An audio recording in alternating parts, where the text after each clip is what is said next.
Hello, dear listeners. A quick heads up and content warning with this one. It's K-Pop Demon Hunters. The voice of Gwi-Ma is its own content warning. This is intrusive thoughts to the domain. Also, since we're doing stuff with Celine, it's also, gaslighting and emotionally abusive parents to the domain. So just heads up, there's a lot of the emotionally challenging stuff in K-Pop Demon Hunters is brought fully to the fore here. Take care of yourselves. Enjoy.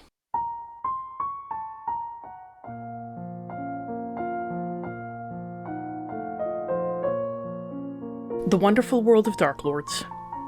Report 45. Golden City. It is difficult to separate my first impressions of Golden City from my feelings at being free at last from Thanos' influence. The ability to sleep without fear of nightmares so vivid that they made me question my sanity, or to rest quietly without experiencing gaps in my memory, was nothing short of intoxicating. For the first time in months, I was genuinely happy, never more so than during the week when Nebula was with me.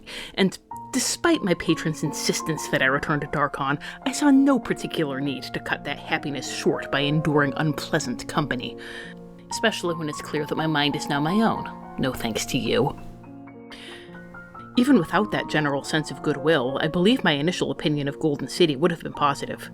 The people's enthusiasm for their favorite musicians is as infectious as the music itself, and there's a pervasive atmosphere of optimism and cheer. However, it soon became clear that this was a facade. The city struggled to hide its flaws, but it was rotten within, filled with patterns of faults and fears that could not help but be seen. Welcome to Wonderful World of Darklords. I'm Tom. I'm Rachel. And we're discussing how to convert Disney movies to Ravenloft domains of dread, and sometimes non-Disney movies for the fans. Happy fans, happy podcast! And once again, as you will know if you listened to last month's episode, we are joined by our new kitten. Yes. He is hopefully less bananas than he was. Well, he just breached like a whale, so never mind. All signs point to no. But just, sorry guys, the audio quality might be rough for a couple months. Also, my voice is a little sore from the typical kind of edge of cold and flu season, so once again, apologies if that's a problem. It's an April episode of Tom. You guys know what you're going to do. Yeah, at this point, it's just a seasonal cycle. Along the way, we'll look at the Darklord, the domain itself, and some plot hooks and adaptation ideas to integrate this setting into your own campaign.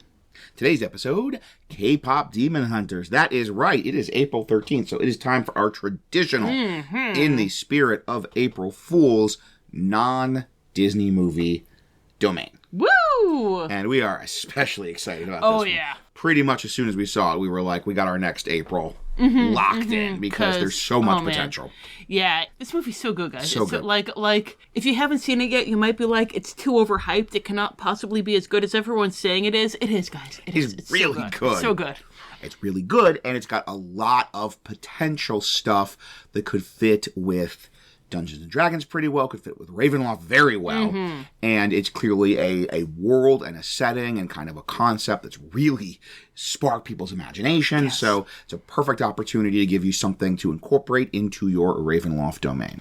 But in order to make this work in the specific framework of Ravenloft, we do need to make a couple of changes. It's not sort of the canon setting, and not just making it in like the pseudo Middle Ages. Nobody has smartphones. You might have magic smartphones, but not regular smartphones. Yes. And so we have that change of setting, but we also have some changes in kind of the story to make it fit the framework of Ravenloft. And the first of those changes in the story is going to be centered around the person who we chose as our Darklord, which might surprise you. Not the obvious choice, though it was the obvious choice for us. Yeah. And we'll talk about that choice of Darklord in a section we like to call The Lord.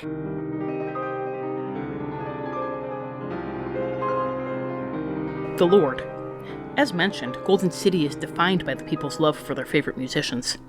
While some residents do harbor the desperate ambition of Cardigans, longing to become musical stars themselves, most are glad simply to bask in the music of their beloved idols. A devotee's passion for their favorite band often crosses the line from mere preference to tribal affiliation or even worship. They might enjoy other music, but their primary loyalty will be to one group, and musicians battle viciously for the ability to influence the hopes and dreams of the populace. In the past, there were two equally beloved bands, Huntr and the Saja Boys, who shared a message revolving around hiding one's flaws and shame. an ethos that has thoroughly pervaded Golden City. Huntrix, a trio of women, styled themselves as demon hunters in homage to Golden City's monster-ridden past. The Saja Boys, meanwhile, have no unifying theme beyond looking as attractive as possible. When a fire at a joint concert killed several Saja Boys along with Rumi, Huntrix's lead singer, the men's band was able to find replacements. The women were not, leaving the Saja Boys as the uncontested kings of Golden City's musical landscape. Although it is difficult to get anyone to discuss the darker side of life in Golden City, I could read between the lines of the stories told to me about the Saja Boys.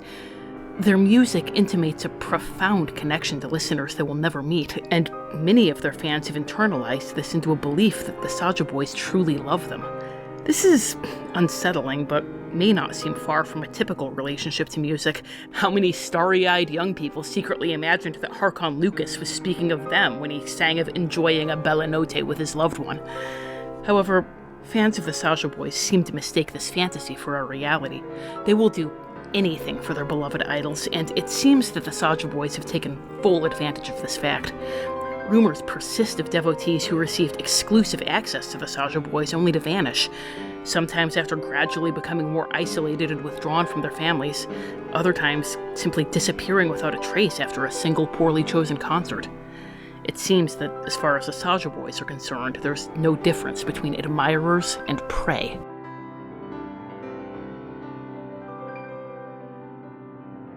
So, the obvious choice would be Gwi-Ma. Mm-hmm. He's the villain, and you absolutely could have Gwi-Ma as just this sort of fiend, infernal power, archdevil in like just a generic D&D setting, or even a generic kind of horror-flavored setting for K-pop demon hunters. But a Ravenloft domain needs a particular type of darklord, a character, to make a good darklord, which we'll talk about more in just a minute. So if we're not doing Gwi-Ma, I think we both thought of this. I think you might have thought of it before me. Our darklord is actually going to be our AU version of Jinu. Yes, because we did also think about Celine, because Celine's responsible for much that happens in this movie. And if we had gotten confirmed that she killed Rumi's mother, like I know that that's a big fan theory, I think I read somewhere that it was implied in some like art book or something like that, but they haven't come out and confirmed that she killed Rumi's mother. So we gotta leave Celine on the back burner. We are going to get into an AU with Darklord Celine. But we decided to go with Jinu because as much as we love Jinu's redemption arc, he has so many of our qualities of good art. Yes, he does. If you are a media consumer in any geek circle in the year of our Lord 2026, you probably have some idea of what K-pop Demon Hunters is, but you might not know what a Darklord is and why Jinu makes a better one than Celine, and both of them make better ones than Gwi-Ma. So, Rachel, what is a Darklord? Well, a Darklord is an evil being who commits some kind of act of ultimate darkness that causes the dark powers to say, "Why, hello, new friend, we want to play with you forever." And so they pluck that evil being up and they place them in a domain which is a special hell tailor-made just for them. There are some great Darklords, there are some not-so-great Darklords, so we are going to talk about the 4 qualities that separate the Strahd von Zaroviches and the Jinus from the Gwi-Mas and the Gwydians. I love Gwydion. Yeah, but he's not a good Darklord. But he's, for the same reasons the Gwi-Ma isn't. He's a good, setting element. Yes. So, our first element is that act of ultimate darkness, to do a specific evil thing that draws the dark power's attention. They don't just kind of become a Darklord by attrition or are possibly evil from the start because they're maybe the devil, like Gwi-Ma and Gwydion. Yes. And in Strahd's case, it was that he killed his brother because he wanted to get with his brother's fiancée. Our second element is what they call in Van Richten's Guide to Ravenloft, the Torment. Because we're a Disney podcast, except from this listener's choice, we call it They Got What They Wanted, They Lost What They Had. In Strahd's case, it's congratulations, your brother's out of the way, you have eternal youth, so you're not too old for Titania anymore, but you're too Strahd for Titania, and you always will be. Our third element is an element of tragedy and relatability. They're not just evil for the sake of being evil, unlike Gwi-Ma and Gwydion. Exactly. There's something about them that makes us wince in sympathy, and in Strahd's case, it's that unrequited love is just the worst. And then the final element is that the domain reflects the Darklord and their curse in some way. Strahd is the Darklord of Barovia. He is not the Darklord of a gleaming city full of K-pop. Yes.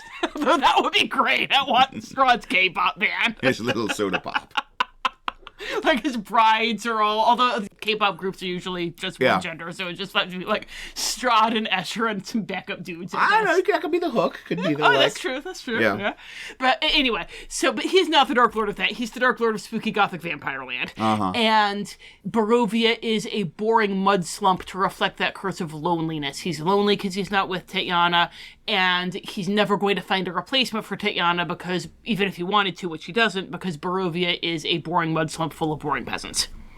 So, some of those things could potentially apply to Celine, but all of them could apply so well to Jinu. Yes. And the first is that act of ultimate darkness, that origin point. As we mentioned, there's an argument you could make for Celine with the kid. Obviously, if we had any kind of confirmation that it was killing Rumi's mother, then perfect, but we do not. Whereas with Jinu, we are spoiling for choice. We have a number of potential acts of ultimate darkness. I know originally we were thinking it's just betraying Rumi at the Idol Awards, which was real ultimate, real dark. But kind of to wait to make our timeline work, for reasons we'll go into later, this is where the AU comes in.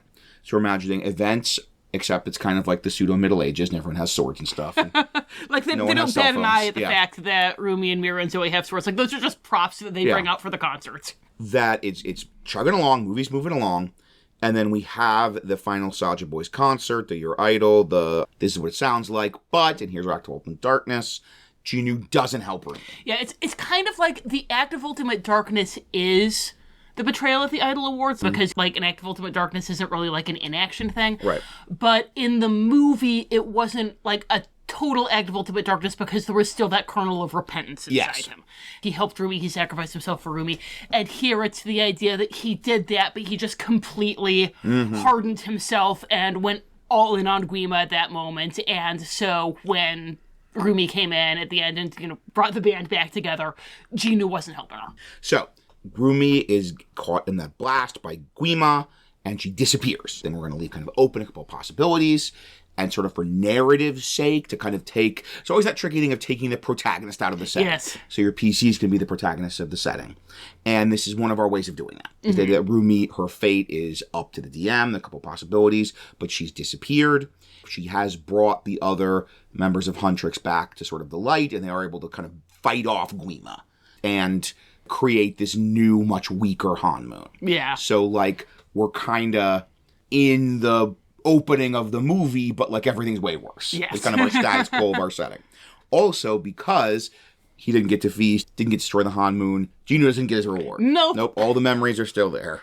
Would he ever have gotten his reward anyway, though? We know how these things work. He is still, quote-unquote, tormented by these memories, along with these new memories of betraying this person who loved him and who he had real feelings for and who maybe offered him another path in life. He knew this was a shot at redemption and he blew it. And so everything is worse. One could even say he got what he wanted, but he lost what he had. Yes.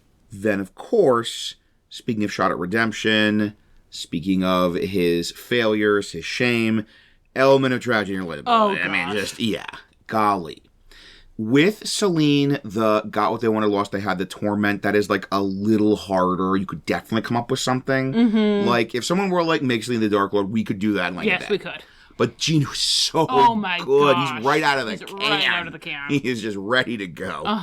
And that's also that tragedy and relatability. It's much easier to have Jinu as this very tragic, doomed sort of Byronic figure who has brought all of this damnation and torment on himself, but for these very tragic and relatable reasons, more so than Celine for a lot of people. Yes, absolutely. This is the perfection. He's done these terrible things, but he has enough humanity that part of him regrets those terrible things. During your Idol, I believe it's in the I Will Make You Free When You're All a Part of Me. And it's the shot of close up on his face, and he's got that smile, and it's an evil smile, but you look at him and that man is dead inside. Yeah. That man does not, that man is miserable. Yes. Oh, it's so perfect right out of the gate. And then finally, Domain reflecting the Dark Lord's personality or curse. Once again, Celine, strong candidate. Oh, yeah. Because she's so baked into the setting and a lot of the core ideas of the setting, but even more so, and not only baked into some of the ideas of setting, but the themes of the setting in a very strong way. Jinu. Oh my gosh, Jinu is like holy potatoes. The manifestation of this setting. Yes. Just, we've got music, we've got singing, we've got the theme of shame, controlling people through shame and guilt. We did end up bringing in the idea of, like, Celine's ethos is helping Gwi-Ma to spread, just like it did with Rumi, right? Celine's ethos helped the marks to spread. But she's not actively preying on people's shame the way that Jinu is. Yes. Like, with Jinu, it's an active and malicious spreading of this whole Gwi-Ma, I'm the only one who love your sins. Like, Yes. Like, I mentioned how he slots into the Ravenloft metaphysics so well. And part of the reason we didn't do Gwi-Ma is because, we don't have the active ultimate darkness. He's just a demon. You don't have, like, tragedy relatability. But also, he works so well as an analog for the dark powers in Ravenloft. Like, everything Gwi-Ma is kind of doing in the movie is what the dark powers are doing in Ravenloft. Like, to the point where if you wanted it to be that when Jinu got pulled into Ravenloft, from that point on, he hasn't actually been in contact with Gwi-Ma. It's only been the dark powers. Like, kind of what we did with Beryl and Metalia. Yeah. That it's really anime-tastic. I know, right? Or like the way that it used to work with clerics in old Ravenloft, where like they lost communion with their gods, and it was kind of the dark powers posing as their gods. Yeah. You could really easily do that with Gwi-Ma, because he basically is a dark power. Yeah, like Jinu taking out the specific K-pop stuff, everything about his backstory could be a Ravenloft NPC. Absolutely. Could be a canon Ravenloft NPC. Just someone was poor, they made this deal with the Dark Powers to have like a voice to be able to feed their family, but then they abandoned their family and they got corrupted and they da-da-da. It works so well. So just Jinu works so well as a Darklord, so well as kind of a Ravenloft character. We had to do him as our Darklord. Yes. But if Jinu is going to be our Darklord, let's kind of talk about what that's going to look like in the context of a Ravenloft game. So, every Darklord, they always say, has stats similar to A. And I flipped right to this stat there's block only one in the monster manual. Thing. Jinu has stats similar to an Incubus. He sure does. I mean, holy wow, he's got...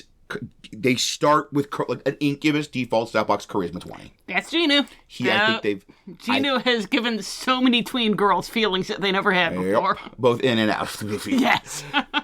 Like, they can bamf into the border ethereal and out. They have, like, a shapeshift to, like, a demon form. Like, other than the fact that they've got big bat wings, the stat block for an Incubus is perfect for Jinu. They do life drain. Yeah, it's perfect. The only difference is he's an Incubus, but he has +9 perform. Like, that's the only adjustment you need, and take away the wings to perfectly emulate Jinu. Yeah, it's like all of the charisma skills that they have proficiency on are +9, so just add perform to that, we're done. Yep. Deception, this really strong insight, Yep. Persuasion +9. Deception +9. That's our boy. Jinu right over. So, we also are imagining a couple of specific powers and abilities as a domain lord. So, the first of those is, speaking of insight, that he has advantage to making an insight roll to figure out your flaw. Yes. That he's really good at reading people's shames, reading people's secrets, reading the kind of darkest parts of people's hearts, the thing that they feel most guilty or bad about. And then if he knows your flaw, he has advantage to any roll to manipulate you. Yes. Because, gosh, Jinu. Jinu's just the worst. You rewatch those first scenes with him in Rumi, and you're like, ooh, boy, he is just running rings around you, Rumi. I did not make the connection. Speaking of how awful what he did to her at the Idol Awards was, I didn't make this connection. You made this connection with... the 5th or 6th time watching it. Because we have both a 7-year-old son and a 13-year-old daughter. So perfect Venn diagram overlap of K-pop demon hunters. But right, so it's when they're at the, like, wall, kind of right before Free, and she says, she's talking about how he can be redeemed, because she doesn't know his real backstory, and she says, no, I know you're good inside, you just made a mistake, but look at me, I am a mistake, I have been since the day I was born, and, like, then he has them go and throw that in her face. Yeah, like, Demon Zoe and Demon Mira say that to her. You're a mistake, you have been since the day you were born. Like, she has this moment of, like, intimate opening her heart to him, and he makes it a weapon to stab her with. Oh, And we want to mechanically be able to emulate that. Active Ultimate Darkness, Holmes. He has got a lot of lesser fiends to command. We are imagining our sort of status quo is that, Gwi-Ma is like, all right, offer that reward's still on the table. I'll take the memories away if you destroy the Huntr. And which so that's never will. kind of our story engine is, our core story engine, our Saturday morning cartoon of this, of K-pop Demon Hunters is, Jinu's plan of the week to destroy the Huntr. And so he's kind of in command of a lot of the demons in the area, and also that he can empower other demons and like make them incubate. So this could be like some new Saja boys, because we're leaving up to you in that sort of final battle where everything went to Gwi-Ma. Which Saja boys made it out? Because even you get with the Saja boys, like none of them seem. And it's part of it's just because they're supporting characters, of course. But, like, they don't seem as fully realized as people as Jinu. Yes. And, again, that's because they're supporting characters. But we're imagining it's because they actually are just, like, these lesser demons. Yeah. He's kind of uplifted. But there's still not a whole lot to them. And, you even have a couple of scenes where we see them and they're doing the weird, slouching. Yeah. Sort of slack-jawed, slouching. This is them with, the mask off. Yeah, like when they come out of the joint signing and they, toss their flowers, they're just kind of whoomp. Or when they're being cheered in the Gwi-Ma world, and they are just sort of, really kind of slack-jawed and sort of dully waving at the crowd. And then you really, do get that, the full Saja humanity is kind of a mask. Yeah. Whereas with Jinu, it's not. So, he can do that. Also, I really love this, because we wanted to put in a rule set, and this is going to be something we apply to sort of the idea of hunters as well, where the idea of unity coming together makes you more powerful, and want the idea that, none of them are as powerful if they're not together. And this is kind of true for the Saja boys as well. It's not Jinu as a solo singer. It's no, he needed a full band. And I was, coming up with kind of potential rule sets, but then you just cut the Gordian knot. Yeah, I don't remember how I came up with this, but the whole, with the Hag Coven, in order to use their Coven abilities, they have to be within 30 feet of each other. Yes. And that's perfect. That he makes his Saja boys, and as long as any 3 Saja boys are within 30 feet of each other, then they're the Saja boys, Coven. And they can cast Mass Charm. Yes, that's it. So as long as he has access to those Coven abilities, with the Saja boys, he can do Mass Charm. And then that's even the same kind of thing with Huntr, because we're going to get into that, that they also have Coven abilities, and that's why there always have to be 3 of them. Once they lose Rumi, they're just out in the wind. When Rumi comes and chases after Jinu in the bathhouse, they're getting their butts kicked until she goes in the room with them, and then they're able to fight them off, basically using the Coven magic system. Yeah. So simple, so perfect. Love it. Thank you. And then finally, Closing the Borders. This is a name from the older material you're going to be hearing a lot as we talk about this, but we basically have a really easy, applicable thing for Closing the Borders from the old domain of Sithicus. Yes, because if you were listening to this and saying a domain based on your shame and guilt, they already did this with Sithicus. Yes, they did. So Sithicus was, in 2nd edition, it was Lord Soth. That was Lord Soth. It was the Kryn. Yeah, it was the Kryn one. And then it went over to Art House / World of Darkness for 3rd edition, and the only thing more powerful than the Dark Powers are the TSR legal team. Yes. So, legal and copyright law. Yes.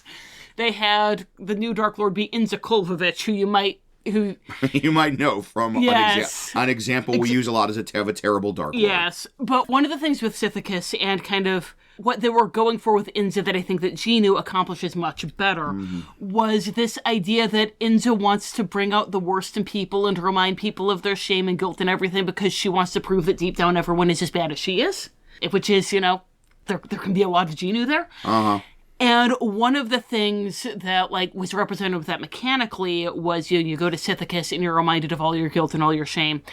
And there was this thing about when you left the domain, she would sing a song and like the song would like echo through people and they will all start like reciting their sins and everything. And everyone in the domain reciting their sins. Yeah, that's a bit much. Yes. Yeah, but we like the idea of like when Jinu closes the border, he starts to sing, and as you're going into the borders, you hear his song kind of echoing around you, and everyone hears his song reciting their sins, reciting their shame, reciting their guilt, and if you keep going, then you will basically just collapse into a sobbing. Right, it gets louder and louder, and you can't take another step because you're so overwhelmed with sin and guilt. Because you've been told so many times that you're too much and not enough. Yes, indeed. Oh, just that echoing. line. Yes, trigger warning. Says the line, you're too much and not enough.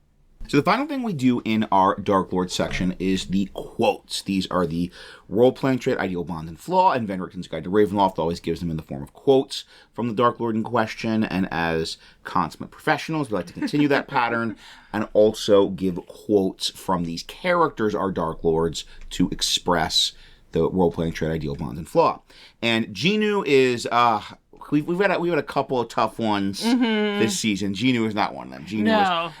Not a Callahan or a Mordu. I did not even get into song lyrics. Wow. Like if you feel like lyrics from Soda Pop or your idol, especially your idol, might end up like working really well. But for just this first kind of round of candidates, I'm just doing like the spoken dialogue as our cat chases its tail. Yeah, I'm sorry about that crinkling noise. Banks has set himself up on top of a pile of our youngest child's homework and is just chasing his tail. Yeah. So, I have a set of quotes that I chose. As I said, if we end up deciding that the lyrics of the songs might fit better, but I figured we'd start with these. Sounds good. Proper quotes. This is for Jinu to Gwi-Ma. I'm not here to mock you. I'm here to help you. It's time for a new strategy. We fight the hunters where they least expect it. Go after the very thing that powers the Han Moon, the fans. So that's good. It's the strategy. He is kind of like, winning over Gwi-Ma. He's a good social villain, being persuasive. Similarly, I really think this is a solid one for something. This is good. This means she has shame. I'll find out what it is, and we can use it to destroy her and the hunters for good. Ooh, that's good. Because that's whoa, hey, I could have told your friends what you are, but I didn't, did I? Because they don't know. I did guess right. A demon girl, also Huntr, hiding, walking around free in the human world. That's really good, but it's very context dependent. It's very context heavy, That's really a good trait, but it's context dependent. Yeah. Is that what you think? That's all demons do. Feel our shame, our misery. It's how Gwi-Ma controls us. Do you not hear him in your ear? That's good. That's a good one, too, yeah. That might be a bond. I like that for bond. There's another potential bond one coming up, too. It's related to, potentially. These are a constant reminder of my shame. A shame I can never escape. Yours are a reminder, too, of a shame of your own. I really think this next one coming up is a solid potential role-playing trait. Denial. I get it. I was there once too. I'll be here when you're done pretending. Oh, that's good. Until next time. That's good. Because that is that's how he's going to go in on the party. That's always our rule of thumb with the role-playing trait. How is he going to go at the party? Yes, I like that. And it's going to be like releasing through the room. Yes. Trying to just sort of wriggle and find those cracks, find those flaws, find that shame and guilt, and kind of wriggle in and build a rapport with them. So, I like that a lot. Yeah, no, I've been thinking that's typing role-playing trait. That is a really, really good candidate for role-playing trait. This is unfortunately, I think, too self-aware for our purposes, Jinu. If hate could defeat Gwi-Ma, I would have done it a long time ago. Trust me. But I love that quote. That's good. That's such a good quote. It was a lie. These things I said, I just need you to trust me. That's all. I left them. That's right, I lied to you. I only made a deal with Gwi-Ma to get myself out of that miserable life. I left my sister and my mother alone while I slept on silk sheets in the palace with my belly full every night. I left them. I didn't want to. This is, I think, even maybe better than that. Listen to yourself. Is it working? You're a demon, just like me. All we get to do is live with our pain, our misery. It's all we deserve. Flaw, yes. Flaw. Okay, so that just leaves ideal, right? Because if for bond, we're going with constant remainder of my shame. It's the constant remainder of my shame. Yeah. Yeah, sounds good. That was. Hang on. Is that what you think that's all demons do? Feel. Yeah, shame okay. I knew it was one of the shame ones. There's a lot of shame ones, though. There are a lot of shame ones. So, bond. So, for bond, just to clarify, we're going with that one I suggested before. Is that what you think? That's all demons do. Feel our shame, our misery. It's how Gwi-Ma controls us. I'm going to cut the do not hear him in your ear. Yeah. So, we just need an ideal. Ideal might be a good place to go to your idol. Ooh, that is a good possibility. Let's think, what are we trying to express with the ideal? Like, what sort of principle? He wants to not care. Yeah, he wants to not care. Like, that's all we do is feel, and he wants to not feel. Yes. So I think his ideal would very much be that he is the front that he's presenting to Rumi at the beginning of the, like, I'm so cool, I'm so confident, I know yourself better than you know yourself, and... Okay, so we are taking a quick pause to look at the lyrics to your idol. Imagine a little Muzak version of your idol playing.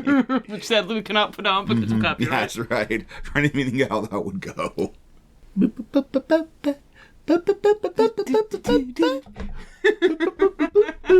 Just imagine that playing as we pause and go for look at the lyrics to your idol. So, we ended up going with the line, don't let it show, keep it all inside, the pain and the shame, keep it out of sight. Because like Rachel was saying, really his ideal is to have the voices go away, to have the quiet in his head, to not care, to be sort of the monster. Yeah, he wants to become the mask. Fully the monster, he doesn't have to feel anymore. All right, cool. So, we talked about Jinu's amazing potential as a Dark Lord, and we've talked about that in sort of a stat block sensibility, RAU, of what gets him that Dark Lord point, even sort of these quotes. It could be role-playing Jinu as a Dark Lord, but it's not just Jinu the amazing villain we are here for. We are also here for, hopefully, the really cool setting potential of K-pop Demon Hunters. So let's talk more about the pop music idol obsessed domain that he is the domain lord of, in a section we like to call The Land.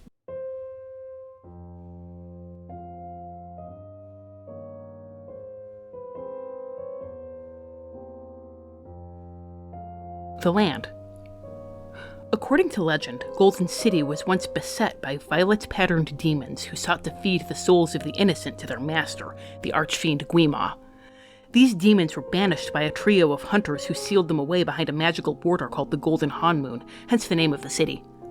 Every citizen of Golden City will loudly aver that the Hanmoon has been permanently sealed through the faith and goodness of its people, and that no supernatural evil has haunted them for generations. I was reminded at first of Gravity Falls, but it soon became clear that something far sadder was afoot.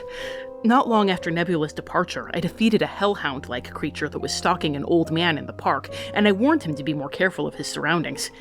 In Gravity Falls, he likely would have laughed me off, or perhaps agreed wholeheartedly only to forget the encounter the next day. Instead, he became angry with me for suggesting that he was the sort of man who would weaken the Hanmoon enough to attract the attention of a demon, telling me that if there were any demons in Golden City, I had surely brought them along with me when I came through the mists. I had come in the company of a tiefling, but he had no way of knowing that. The general consensus, it seems, is that no one encounters demons in Golden City, but if anyone ever were to do so, it would be their own fault, but no one ever will. This, of course, creates an atmosphere of shame and secrecy in which no one is able to speak of the supernatural dangers that hunt them on a regular basis. This is not the only way in which shame has pervaded Golden City. I believed at first that the thoughts I had a few days after entering were my own. My mind continually returned to... well, the specifics are unimportant. This is not a magical compulsion like my previous inability to speak of my dreams. I can speak of the thoughts. I simply have no desire to do so. Suffice it to say that after a few days in the city, I found unpleasant ideas creeping into my mind during quiet moments, my own voice whispering to me of my shame and my regrets. Of course, I have more than enough of both, and given how taxing recent events have been, this did not strike me at first as particularly unusual. It was not until I noticed Nebula acting sullen and withdrawn even for her that I thought to ask whether she was experiencing the same thing. I will not know for certain until I leave the domain, but I suspect that this pervasive sense of self-loathing is as much a part of the city as cold is a part of Arendelle. I'm glad that Nebula and I were able to support one another before she left, for memories of trust and camaraderie were among the few things that kept these thoughts at bay.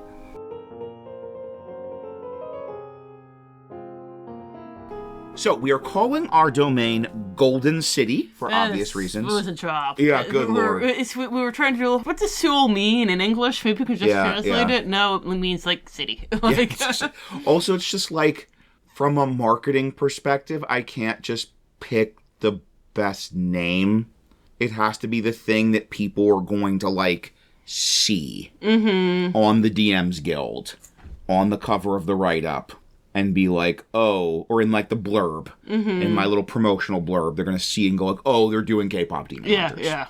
So that's even why for the actual write-up, we did not say Golden City, a Ravenloft domain. We're being much more heavy-handed. I believe we're going with Bardcore Demon Fighters, colon, a Ravenloft. Bardcore Demon Slayers. Bardcore Demon Slayers, colon, a Ravenloft domain of dread. Because we want people to immediately know what we're doing here. Yes. But anyway, in universe, it's called Golden City. Boy, howdy, we love our city-states. And this is another one of those. We are imagining... Almost as much as we love our weird high-concept dream domains. So we're imagining... This is a pretty big one, because we want, obviously, the city and the whole vibe. It's Seoul. It's this, like, very gleaming metropolis, like, super big, super bustling. Man, D has been to so many more megacities than S ever was. Yeah. Ever could imagine existing. But we also want the kind of land, a lot of more rural land around it. We want the potential for rural villages. We want that, like, super isolated place where they were training with Celine. Like, where with the tree with the cloth in it and everything. So, it's the city, but also a lot of rural land around it. Farms, we have the sort of farming village in the opening credit sequence, the first Hunters. And a lot of times... we can give kind of a lot of specific, important, significant locations. That is not the case here. No. Because, there are not a lot of, like, significant, important locations to the story. We have one we're going to touch on, but much more of the setting is general. And much more of what we're doing here is the kind of general, what is unique about this whole city-state, not particular significant locations. So, you know what? It's a city-state. You saw K-pop Demon Hunters. Yeah. It's a big city. It would say the thing. We always end up saying this with our big cities is all the big city stuff. It has marketplaces. It has historic areas. It has isolated farms. It has parks. It's all park. Right. It has whatever you need. But one of the key kind of things that makes this city unique, that makes it not just Millennium City or Langelis or Londinium or all of our other megacities, Wyvern, is the role of music and of fandom and of idols. Yes. And the idea that, like, this is a place where gifted performers of music have a fanatic following and a fanatic cultural influence. They're like the most culturally influential, important people kind of in this setting, in this city. And they're called idols. And the idea that you don't just, like, enjoy them, there is a really strong sense of kind of almost tribal identification. Yeah, almost like worship. Like. When you are a fan of an idol, it's not just you like to go hear them sing music when they perform. That is like a big part of your identity, is that you are part of this fandom. And people tend to pick one idol or group of idols to be their idol. Yes. And that they, you just love wearing the merch, having like all the pictures on their wall, studying the lyrics, all that. It's like an obsessive devotion. And that means that, like, the really popular groups, the really popular idols can, like, shape the ethos of Golden City, because the people are listening to their music, they're internalizing it. This is, like, everything that our parents thought that video games and, like, heavy metal music were doing to us. It's actually doing to them. It really does shape their thinking and their emotions. And for a lot of people in Golden City, it is kind of the main way they express emotions. Like, kind of taking off of some of the sort of artificiality and toxic positivity that the movie's kind of critiquing as like kind of the surface facade of the being an idol, is there is this sort of sense of you're supposed to be very positive, you're supposed to be, your faults and fears must never be seen, And then that's not just like a Celine thing or a Huntr thing. That's like a general ethos for a lot of people in K-pop City. Your faults and fears must never be seen.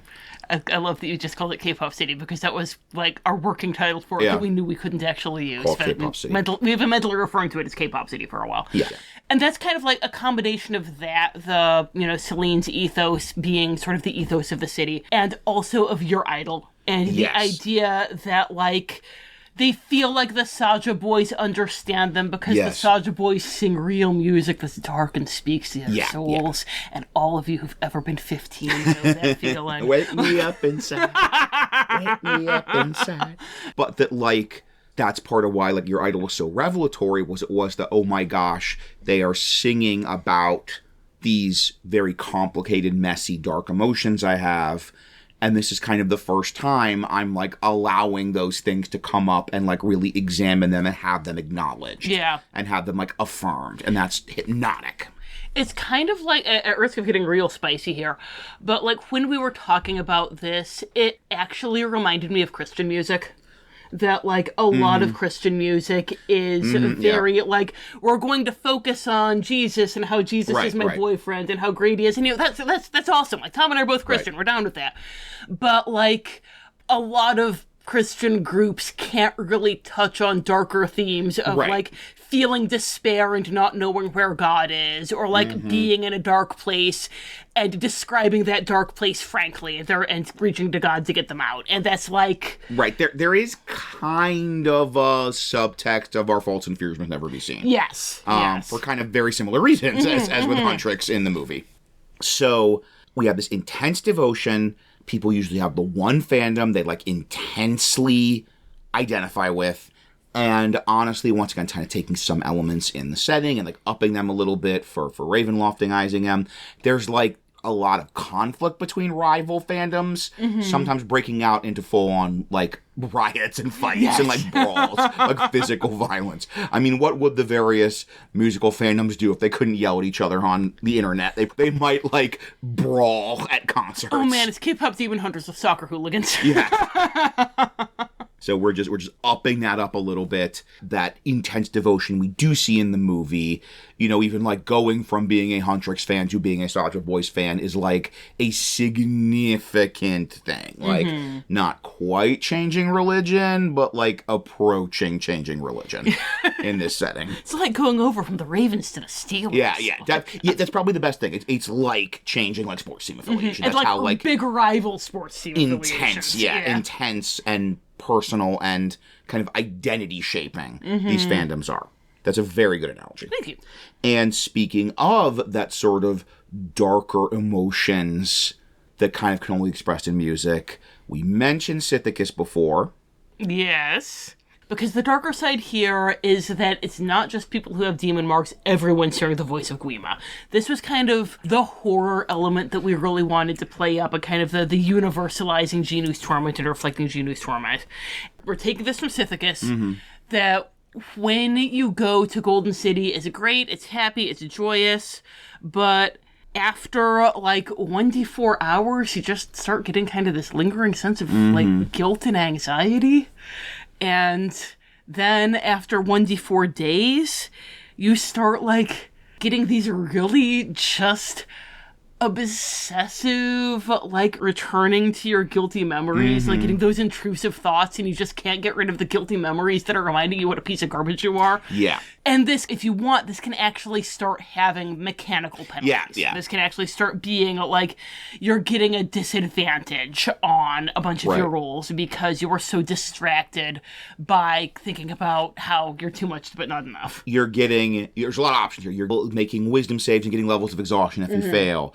Casters having to make concentration checks because it's, like, giving them negatives on concentration checks because they're trying to concentrate on a spell, like invisibility, and they've got that voice of Gwi-Ma in their head telling them what a failure they are. Yeah. And the great thing is this is going to even be that K-pop demon hunter's arc of, like, these things are there, these flaws are there, these fears are there, and at first it's just that kind of sense of self-consciousness, being aware of them, and then that escalating to the more direct, like, voice of Gwi-Ma in your head. And speaking of adapting this setting for D&D, that's an area that worked very well because we had those Sithicus things.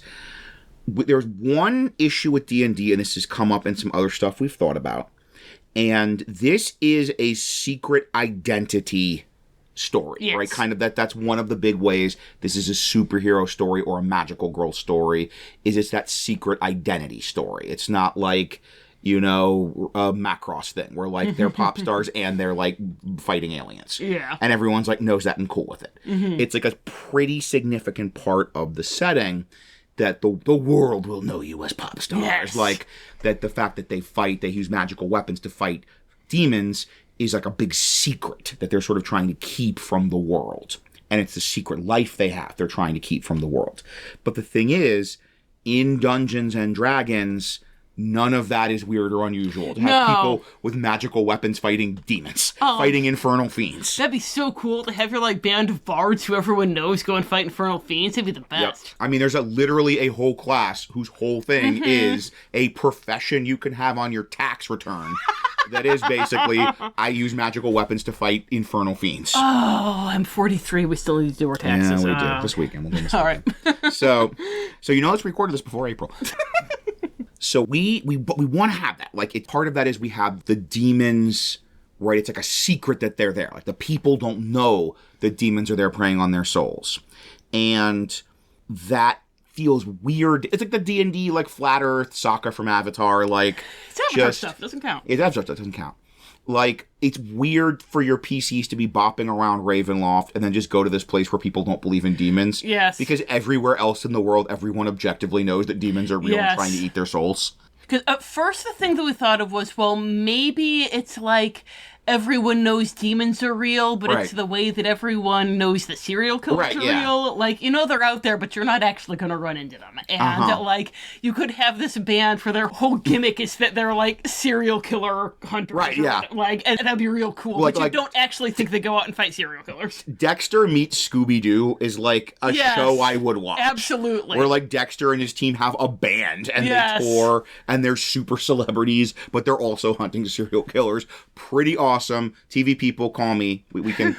I'm open to negotiation. And so it's like there could be a band where that's their gimmick, and everyone's like, "Well, that's cool," but you don't actually like. There aren't that many serial killers, whatever. But we didn't love that, and then you came up with something absolutely amazing. I forget how I thought of this, but what I was originally like, this could be an optional rule, and then Rachel did me the great flatter say, "No, let's make that canon because it works really well." The hunters are a thing people know about in the past. But the hunters have told everyone the Han Moon is sealed. Like a generation or two ago, maybe even specifically Celine, the hunters were like, yeah, we sealed the Han Moon. It was returned to golden, demons are gone. That's a past thing. And part of the reasoning is this idea that, like, the more sort of people believe and fear demons, that weakens the Han Moon. Like, people being afraid of demons weakens the Han Moon. So they're like, oh, this is just sort of a noble lie. It'll make the Han Moon stronger if everyone believes in the Han Moon. And we'll just, bat clean up. Like, it's mostly sealed, and we'll just kind of clean up. We're basically telling the truth. We're basically telling the truth. There are no, and I remember this was your thing, there are no demons in Ba Sing Se. And that, like, if people were to find out that the Han Moon was not in fact sealed, it would weaken it. Like that fear that would go through them, and that kind of paranoia and that anxiety and that like skepticism of the hunters, doubting the hunters, would weaken the Han Moon. So like Huntrix, it's like, yes, we're the heirs of the hunters, but that was sort of like in the past, they were demon fighters. And now they're just like the musical group celebrating the past, like victories. Celebrating the accomplishments of the hunters. And I thought of this as it really fits that theme. Once again, our faults and fears must never be seen. Like, we have to have this facade for the sort of good of the work we're doing. We have to put on this mask of perfection and not admit our failures and our doubts and our weaknesses. And we have that terror that if we do, will weaken, right? That's their whole thing, is like, it'll weaken the Han Moon if we reveal our faults and fears. Celine is now gaslighting the entire domain. Like, she's just everybody's, no, you didn't actually see a demon. Yeah, no, you didn't actually see a demon. If you did see a demon and no, you didn't, it's going to be real bad for the Han Moon, so I need you to think again about whether or not you saw a demon. So that gives you that theme of secrecy, and it gives you that, once again, hunters need to be secret that they're fighting demons and that demons exist. And then it also gives you potential, like, scandalous revelation equivalent to sort of Rumi having to reveal that she's part demon. This reveal, they've been lying to people this whole time. Oh man, I'm having this whole thing like unfold in front of me now that like if you wanted to have Rumi still be in play, if you didn't want to go with this idea that she disappeared, you could have this whole thing where like there starts being a conspiracy theory among some of the people in Golden City that the Hunters are deliberately covering up, because they are deliberately covering up the demons, but they're doing it to be able to feed the demons. And look, Rumi's half demon, and like Jinu can like throw that out there and be like, look, they're demons. That's really good, yeah. But yeah, just that you can have that kind of, like Rumi at the Idol Awards, that like climactic, shocking, darkest moment reveal of this secret. Yeah. And then you can have the like Jinu having legitimate ammunition. Yeah. That he's like, he's bringing you in, and he can be telling you, hey, like, this is what Celine's telling everybody, it's not true. And then your PCs, who already probably don't like Celine a ton, that gives them an in-character reason to not like Celine, and be like, well, Jinu's the one that told us the truth. So yeah, it really like helps you have a similar arc to what we have in the story. Yeah. So then in your average domain section, there's this sort of noteworthy features. We only have one physical thing, which is Namsan Tower. And that's like, it's a huge theater. It's where the biggest concerts are. There are the Idol Awards every year. I could even imagine in this setting, they're like, okay, we want like people to not be brawling in the streets. So we'll just have this like massive sort of, you know, musical Olympic Games to kind of try and channel that passion into the Idol Awards. So that even the Idol Awards can still be your kind of like climactic set piece. Yeah, big amphitheater. Yeah. And this is also sort of your Idol big giant arena. But we do have... I just realized we forgot the most important physical location in Golden City, which is our couch.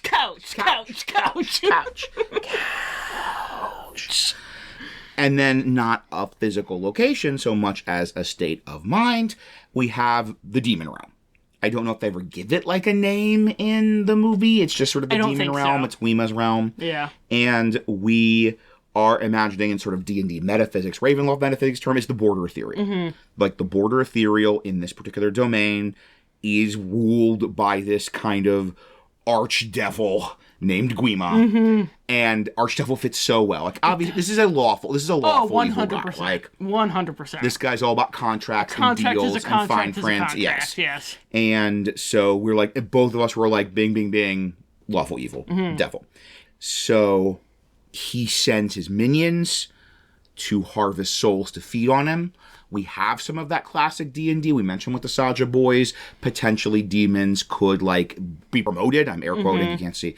Promoted, like, get more powerful, become higher level types of demons, go from, like, a lower level demon, go from a lower level devil to a stupid D&D, to a incubus. It's K-pop demon hunter, right. K-pop devil hunters. Please, don't add us. We're going to use the terms interchangeably. Like, you know what? We're also using stats of an incubus, and that's a demon. So, like, we're using the terms interchangeably. But, like, lower level devils could be promoted to, like, incubus level stat blocks. And then we have this thing called the Han Moon. And the Han Moon seals away. It's like the gate, sort of the wall between the border ethereal and material plane. And the stronger the Han Moon is, the more power it takes to send devils to the material plane. Like, the more effort he has to use. In straight D&D terms, it could even be something like you have to use higher level spell slots. Like, to do that sort of ethereal jaunt like ability. Gate. I believe the incubus just has the ability to, a certain number of times per day, go from the border of the ethereal to the material plane. But no, it actually takes spell slots. Yeah. And they're like, the stronger the Han Moon is, the more spell slots it takes, the harder it is for devils to come in, and the more like resources Gwi-Ma has to spend, the more power he has to imbue them with to get them to be able to come to the material plane, which weakens him. Yes. Like, 'cause he's not getting nearly as many souls. So it is this like virtuous cycle of the harder it is for demons to come in, the less power Gwi-Ma has, the harder it is for demons to come in. And the Han Moon is powered by the fans' devotions to Huntrix. Yes. It's kind of the psychic energy, the psychic power of their devotion to Huntrix. And the more people, the more fans there are, the more devoted they are to Huntrix, the stronger the Han Moon is. And once again, it kind of gives you that this is the in-universe reason we kind of have to have the mask. We have to have the faults and fears must never be seen. Because if our fans turn away from us because they realize we're flawed people, it weakens the Han moon. Oh. Yeah, right. That's so good. Such a good movie. And with the D&D terms, it's very easy. You have, like, your random demon encounters, and you kind of are imagining you having a Han moon rating, and the lower the Han moon rating is, the more random encounters you have. Yeah. And the more severe they are, and even, like, the higher level devils, fiends, whatever, you're fighting. And this was a critical breakthrough for this. Strengthening the Han moon is going to be a big part of any story, because that's one of our big, like, as we always go for, improvement in the status quo. Significant, meaningful improvement in the status quo, even with that Ravenloft stasis. And this was kind of a big breakthrough for us. It can't just be musical performance, singing. Like, you know, unless your group is Oops All Bards, then, like, it's not like, oh, your bard gets to do this and everyone else gets to, like, play the tambourine and clap along. But anything that inspires people, anything that, like, brings hope and strength and inspiration to people can strengthen the Han moon. And maybe even the hunters don't know that. Maybe the hunters think it just has to be musical performance, but no, it doesn't. Yeah. So, like, your cleric or paladin doing this really moving sermon about their god, like this really powerful sermon about their god, that could strengthen the Han moon. Your druid, your ranger, like, kind of helping a group of people to realize the beauty and the power and the wonder of nature, to feel that awe. Anything that inspires people, that gives them hope and strength, can strengthen the Han moon. Like seeing the fighter do some amazing fightery thing and being like, oh my gosh, they're like real knights out in the world. Exactly, like, yeah. Like fighting to protect the innocent. Like the human body's amazing. By 3-5 nerds. This is the Jumplamancer's chance to shine. I love you. Once again, little clue to the timing, not too long ago finished Knight of the Seven Kingdoms, which we both liked. And if you saw that, once again, that's sort of like, oh wow, there is a true knight. Yes. There is a knight who is noble and protects the weak and the innocent, even willing to sacrifice themselves at no thought of their own safety. That could inspire people, that could move people, and that could strengthen the Han moon. And then there's one other thing that I want to talk about here real quick. I'm going off script. This is live, baby. Right, baby. Because it was a thing that we made like a mental note to do and then didn't have time to do because, guys, this is real down to the wire. Like, between I've been having computer trouble, a lot of stuff. we're both sick, like there's been a lot of stuff going on. We, in previous domains that have like stuff based on real world mythologies like the Jungle Book, we've said, hey, for fleshing out this domain, for fleshing out the kinds of things you can encounter, go dive into the mythology. We didn't have time to go in and find examples for you for this. We're sorry. But I'm sure there are a boatload of amazing Korean demons and monsters that Jinu can be commanding. And those are just going around Golden City, messing up everybody's day. So I know there was something, I think it was called Ryoko's Guide to the Demon Realms or the Yokai Realms. I think that was more a Japanese mythology-based setting. There might have been some Korean, and there might be some overlap. But I know Legendary Games did a 5e monster manual that was Asian monsters, and it had a couple of Korean-inspired monsters. So if you just want to go in, find that Asian Monsters Legendary Games supplement. I don't remember the exact number, but I think it's got a good, 5, 6, 8, maybe more, Korean monsters you could just port over full 5e stat blocks and just say, oh, also they're fiends. And that has whatever mechanical effect, Paladin Smite stuff you want to include. Just, they're all fiends. Yeah. Sorry, guys. We normally try to do at least a little of this for you, but Alice in Wonderland is dropping in a week. So we gotta get the show on. It's a real scavenger hunt for when we're recording this. Yeah. So we have talked about the kind of setting of Golden City, also known to us as K-Pop City. And we've talked about sort of some of those setting elements that we think could lend themselves to adventures, to a group of heavily armed transients sticking their nose in everyone's business. And now let's talk about what might bring that heavily armed group of transients to K-Pop City / Golden City. Rachel, what do you do with it?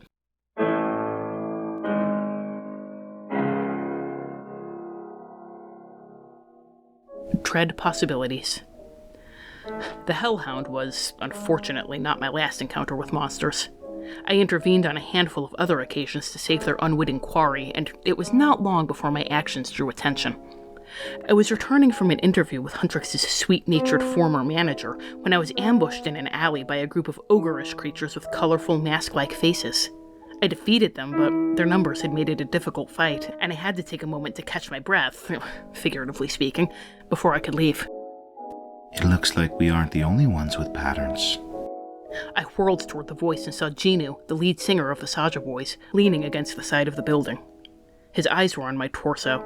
I followed his gaze and felt a flush of shame when I saw that one of the creatures had torn my bodice. Nothing indecent was visible, but my scarred ribcage was. Somehow, that was worse. I hastily used Mask of Many Faces to make my flesh appear smooth and unblemished. You enjoy peeking at women's bare skin? Always. But it usually isn't so informative. Who bound you? A sharp, cold stab of horror lanced through the base of my spine. I tried to speak, but could not. Misreading my expression, Jinu smirked. Did you not know what those were for? Let me guess. You've been sleepwalking? Having nightmares? I had no need to breathe, and yet somehow it was suffocating. Why were his words affecting me like this? This was more than shame that a stranger could look at me and know I had been a helpless puppet. Why? I saw you use Eldritch Blast. You're a warlock. Did your patron tell you those were some kind of gift when he put them on you? In retrospect, it was somewhat refreshing to have someone attempt to play games with me but misread the board so badly. At the time, however, I could not enjoy it. I somehow managed to find enough breath to speak. Shut up, idiot. Not my most clever rejoinder, but heartfelt. I cast Misty Step and vanished from the scene. The next night, a blue tiger appeared at my door with a note from Jinu. I burned it, unread.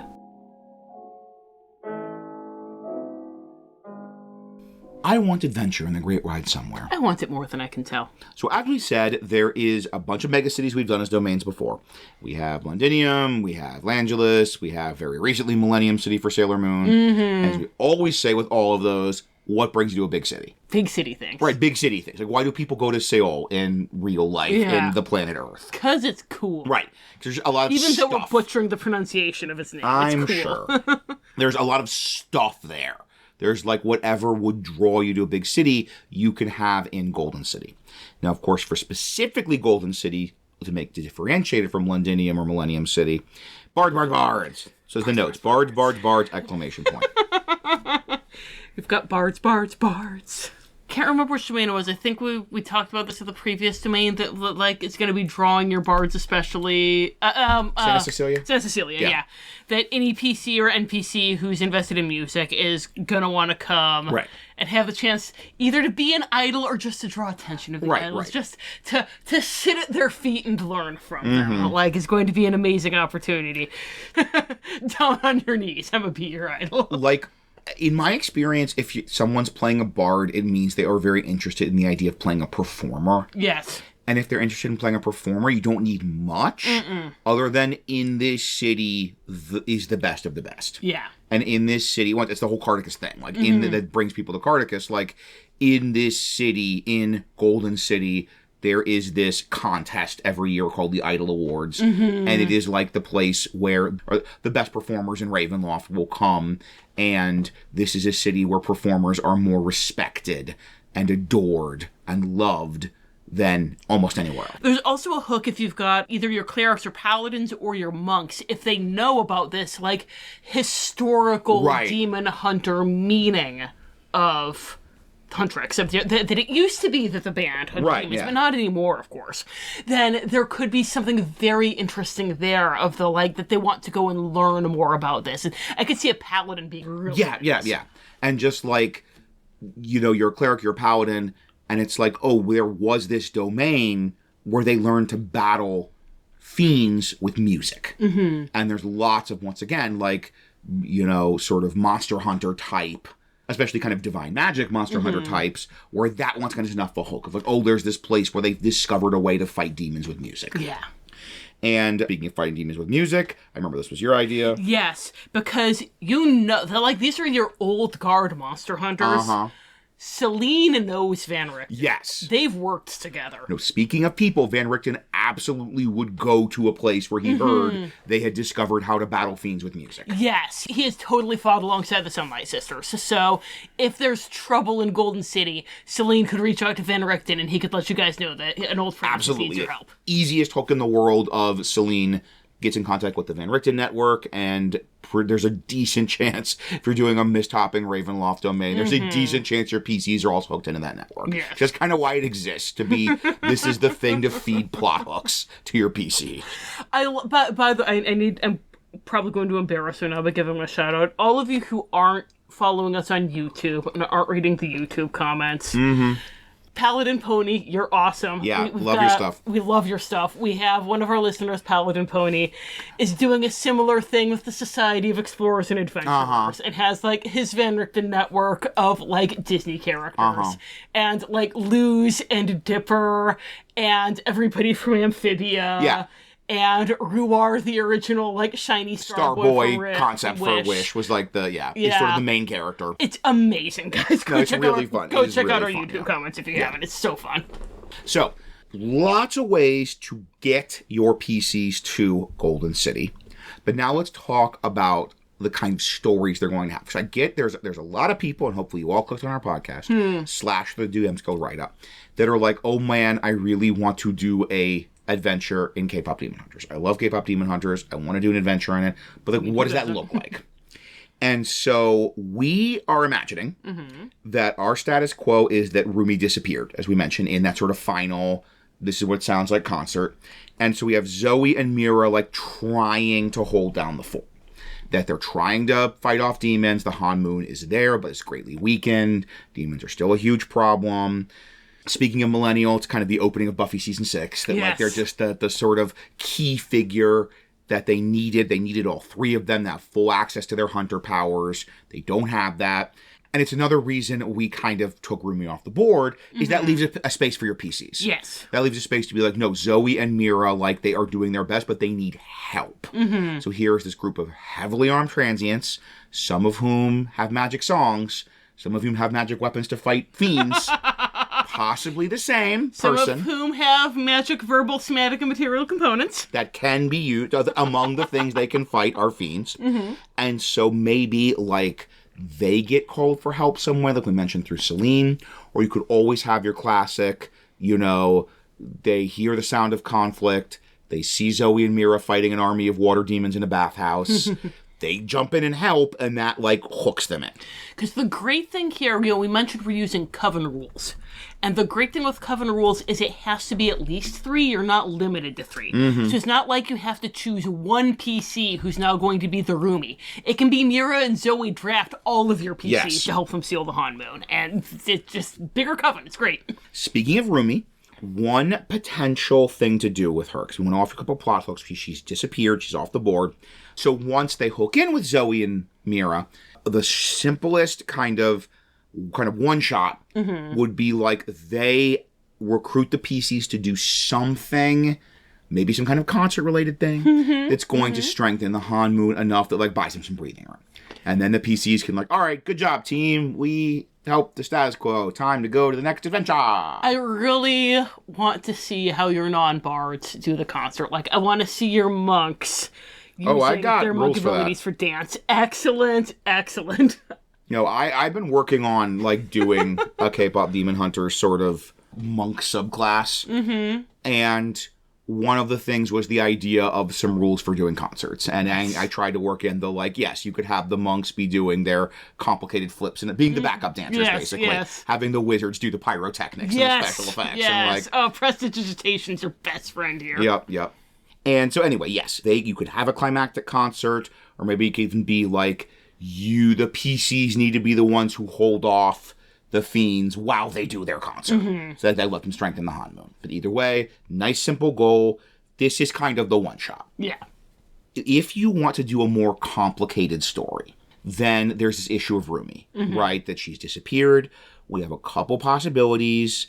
We have that she's lost her memory. That like she's out there somewhere in the world. Maybe even once again, the PCs hear someone singing and they recognize it's Rumi's voice, and they find this person who had a mysterious head injury in the concert, that tragic last Saja Boys Huntrix concert a couple of years ago with purple hair.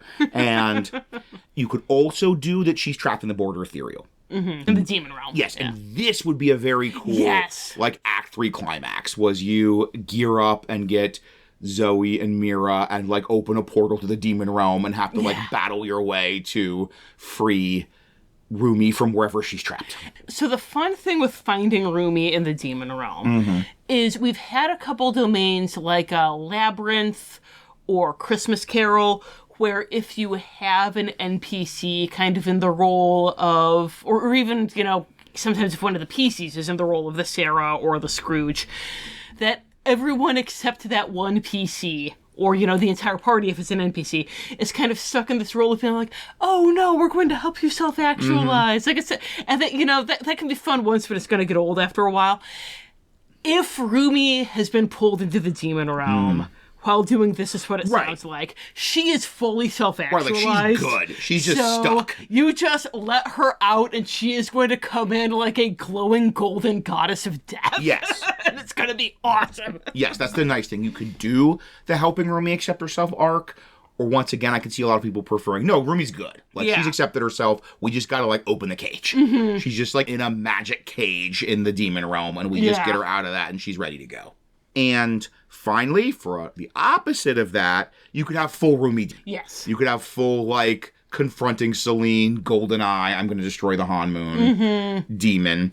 And the nice thing is, you could have that she does want to take down the Han Moon and kill Celine, but also she wants to kill Jinu. Yes. So you could be that nice, like, potential, very stormy, tumultuous team up. And then you might even be able to bring her back if you want. Exactly, like, yes. You could bring her back to the light, or you could have her as your final boss. Either could be really fun. Yes.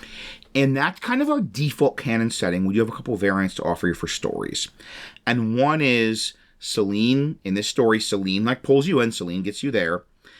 Huntrix is just gone. Like, Zoe and Mira, they pieced out or they died or whatever.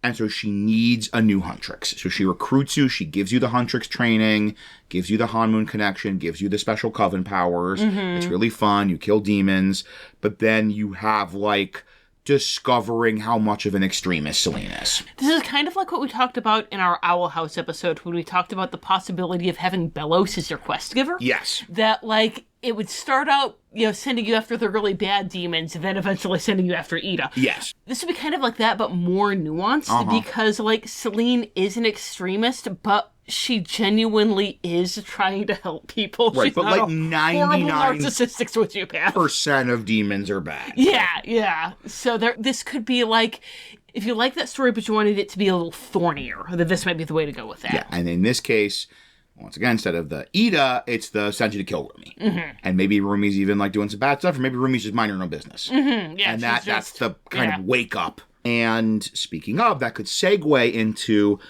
a really fun story, if you don't want to do the sort of Rumi trapped in the demon realm, is getting the band back together. Yes. If you've kind of got the opposite of that party who doesn't want to work NPCs through their feelings, if you've got a party where all they want to do is work NPCs. Which I know you're out there. Hello. Yes, you are. Hi. You just want to be therapists, too, to NPCs. Impromptu, sword-based therapists. And you're like, no, we find Rumi, we help her accept herself.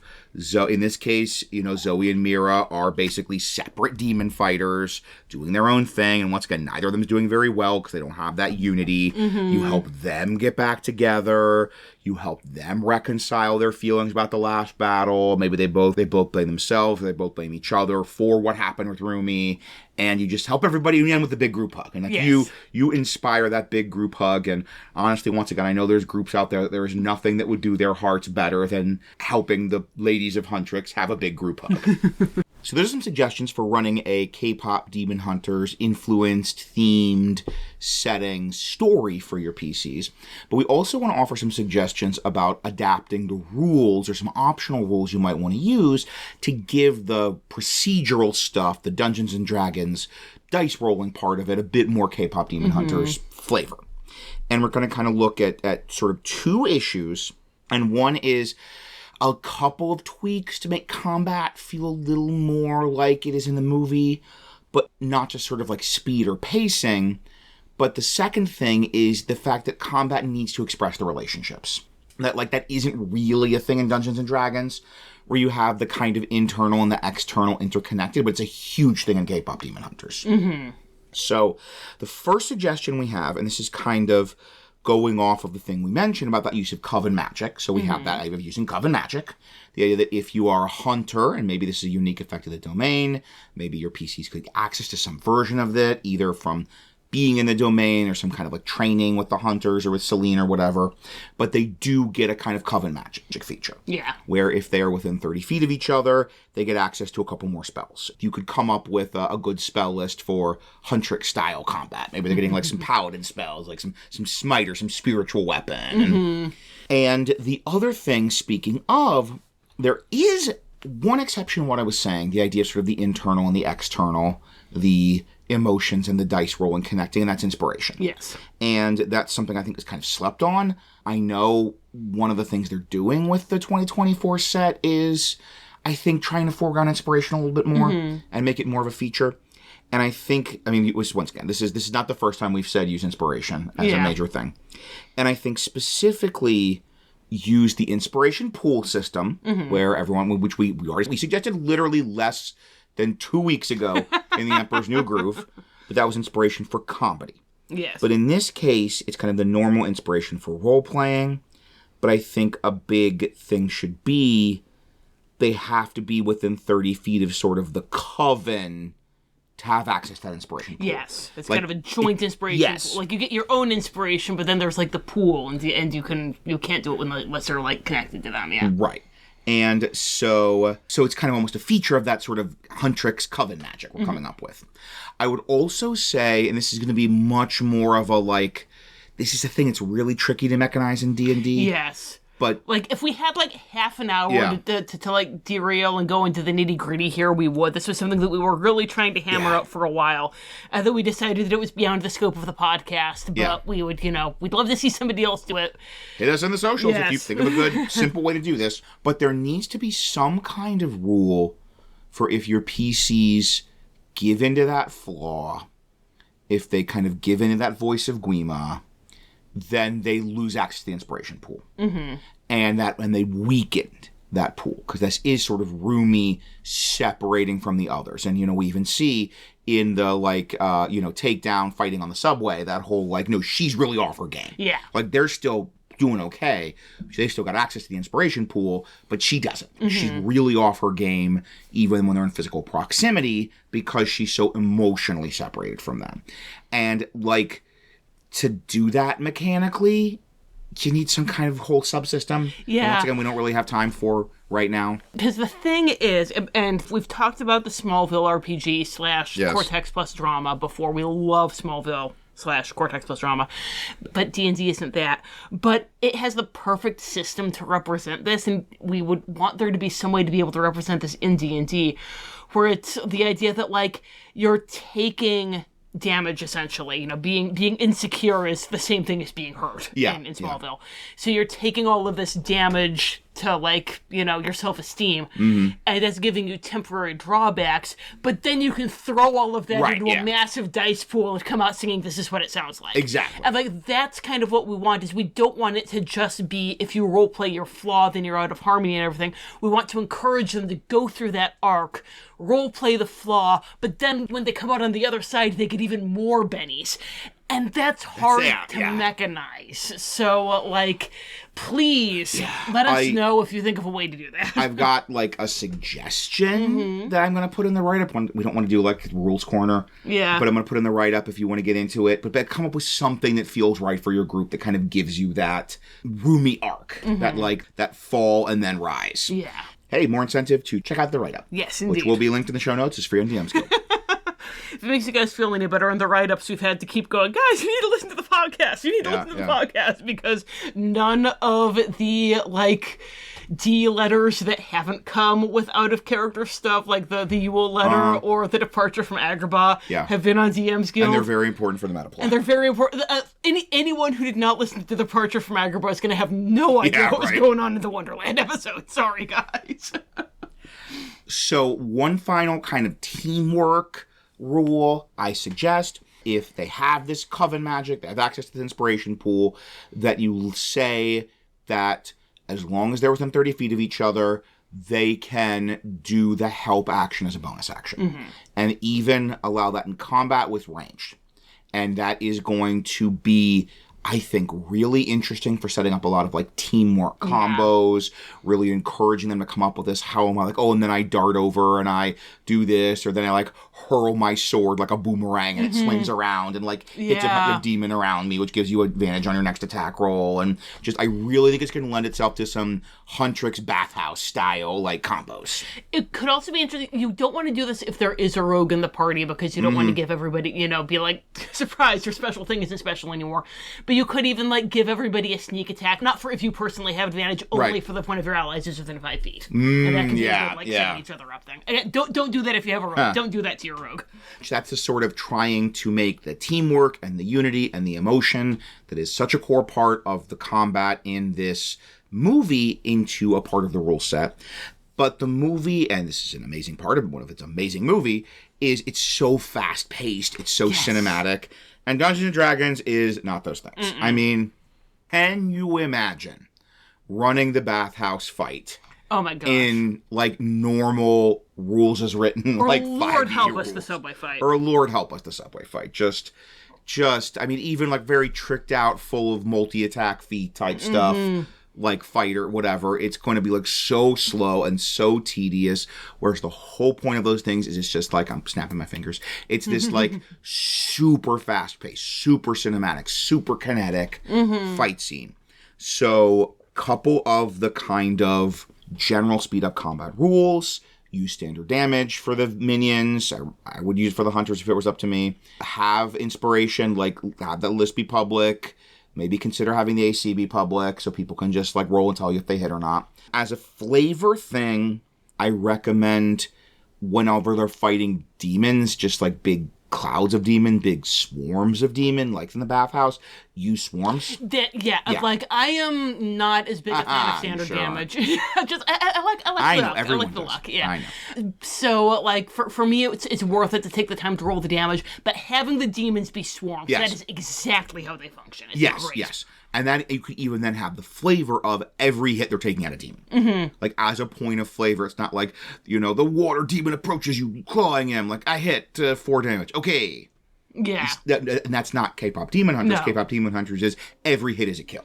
And then you can have the Saja boys be, like, actual individuals. Even though they do basically take them out in one blow. But it feels like this should be actual individuals. Right. Or even, like, in the subway, we have the just giant swarm of creepy faceless, and then there's like the big giant like ogre-looking one that smacks Rumi around. So it could be like swarms of goons, and then like one like individually HP.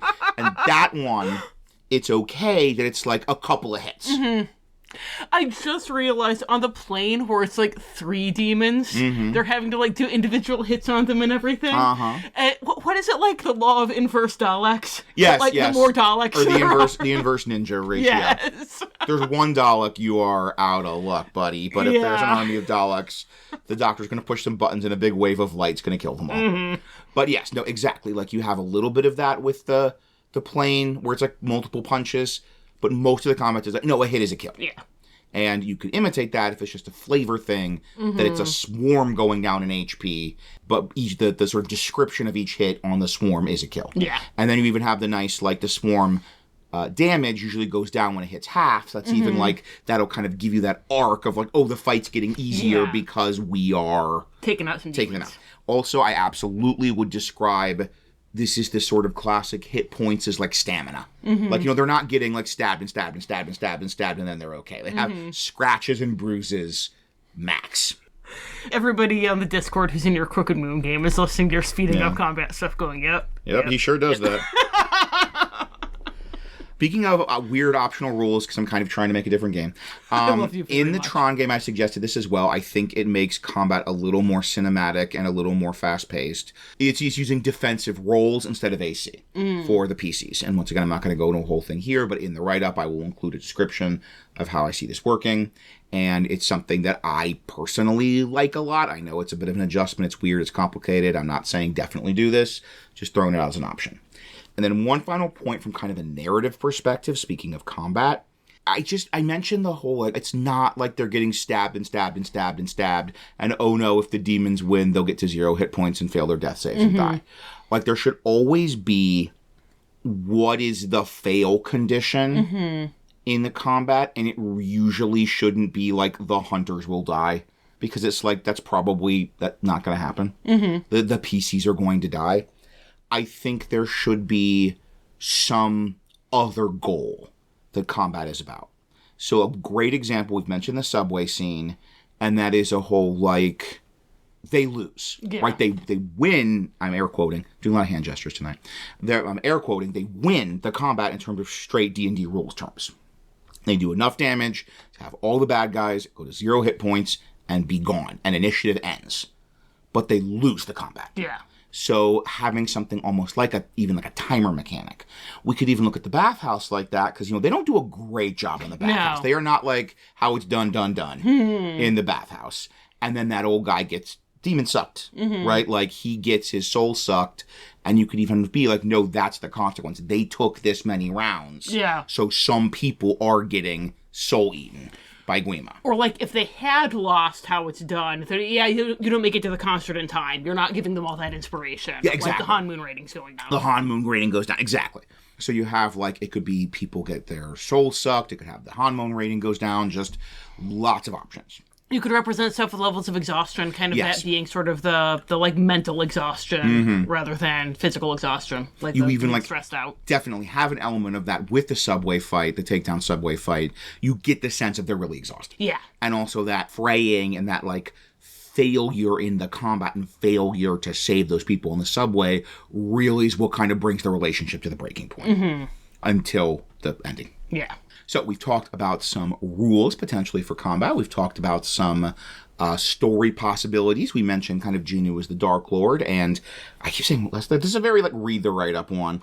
Yeah. I feel like I'm an anime fan. I'm just like, read the manga. Just read the manga. Yeah. It'll make sense to read the manga. I am going to give a chart of potential Jinu plans in the write-up. I just want to sit here and read a chart to you, so that's not fun audio, I think. So check the write-up if you're curious about some of our ideas for, like, evil plans Jinu could be doing that your PCs could be getting entangled with. And now let's talk about some variants for what is absolutely a hit with a wide variety of potential player groups who might want some tweaking in our Dread Possibility section. Yeah, because we always talk about aging down and aging up, how to run this for younger players, how to run this for adults, because our 7-year-old and I both have all the English parts of your idol memorized. Yes. Like... No, this is absolutely...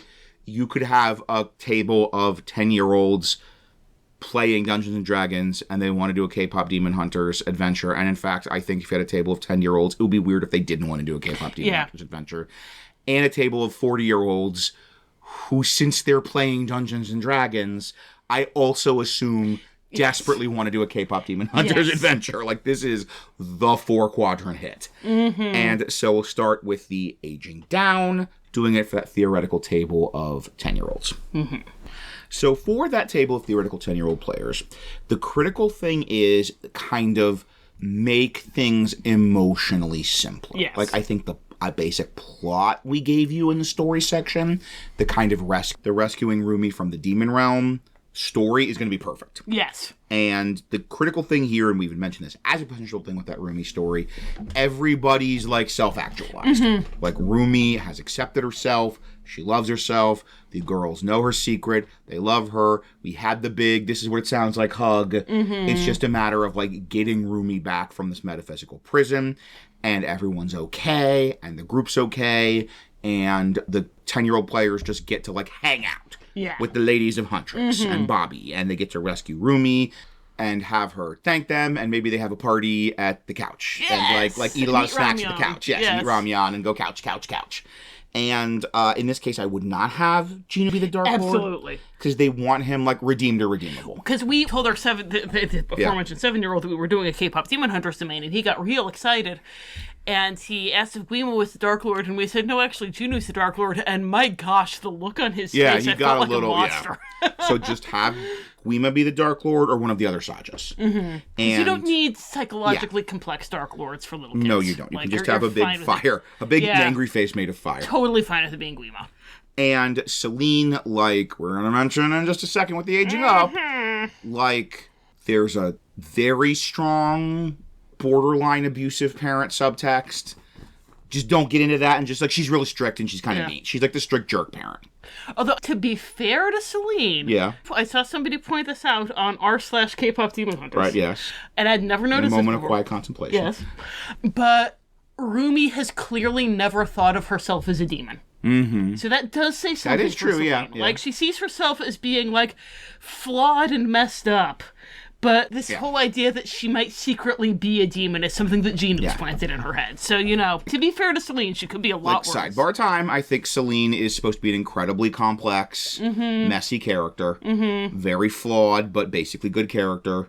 And fundamentally, my big argument, I don't think we're meant to have Celine as the villain, is I don't think they would have had Yeonjun Kim as the voice actress. And I especially don't think they would have had Lea Salonga as her singing voice if she was supposed to just be like the bad guy. She's Jasmine. She's happening.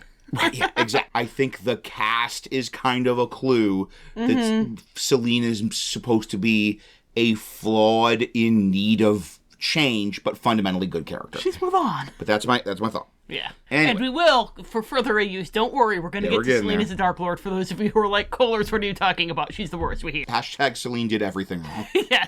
But speaking of the Celine potentially abusive parent subtext, what about the aging up the table of 40-year-olds that got real emotional at the confrontation scene? Okay, we are absolutely going to need a skip ahead warning for this one. So future Rachel is going to come in and tell you how far to skip ahead now.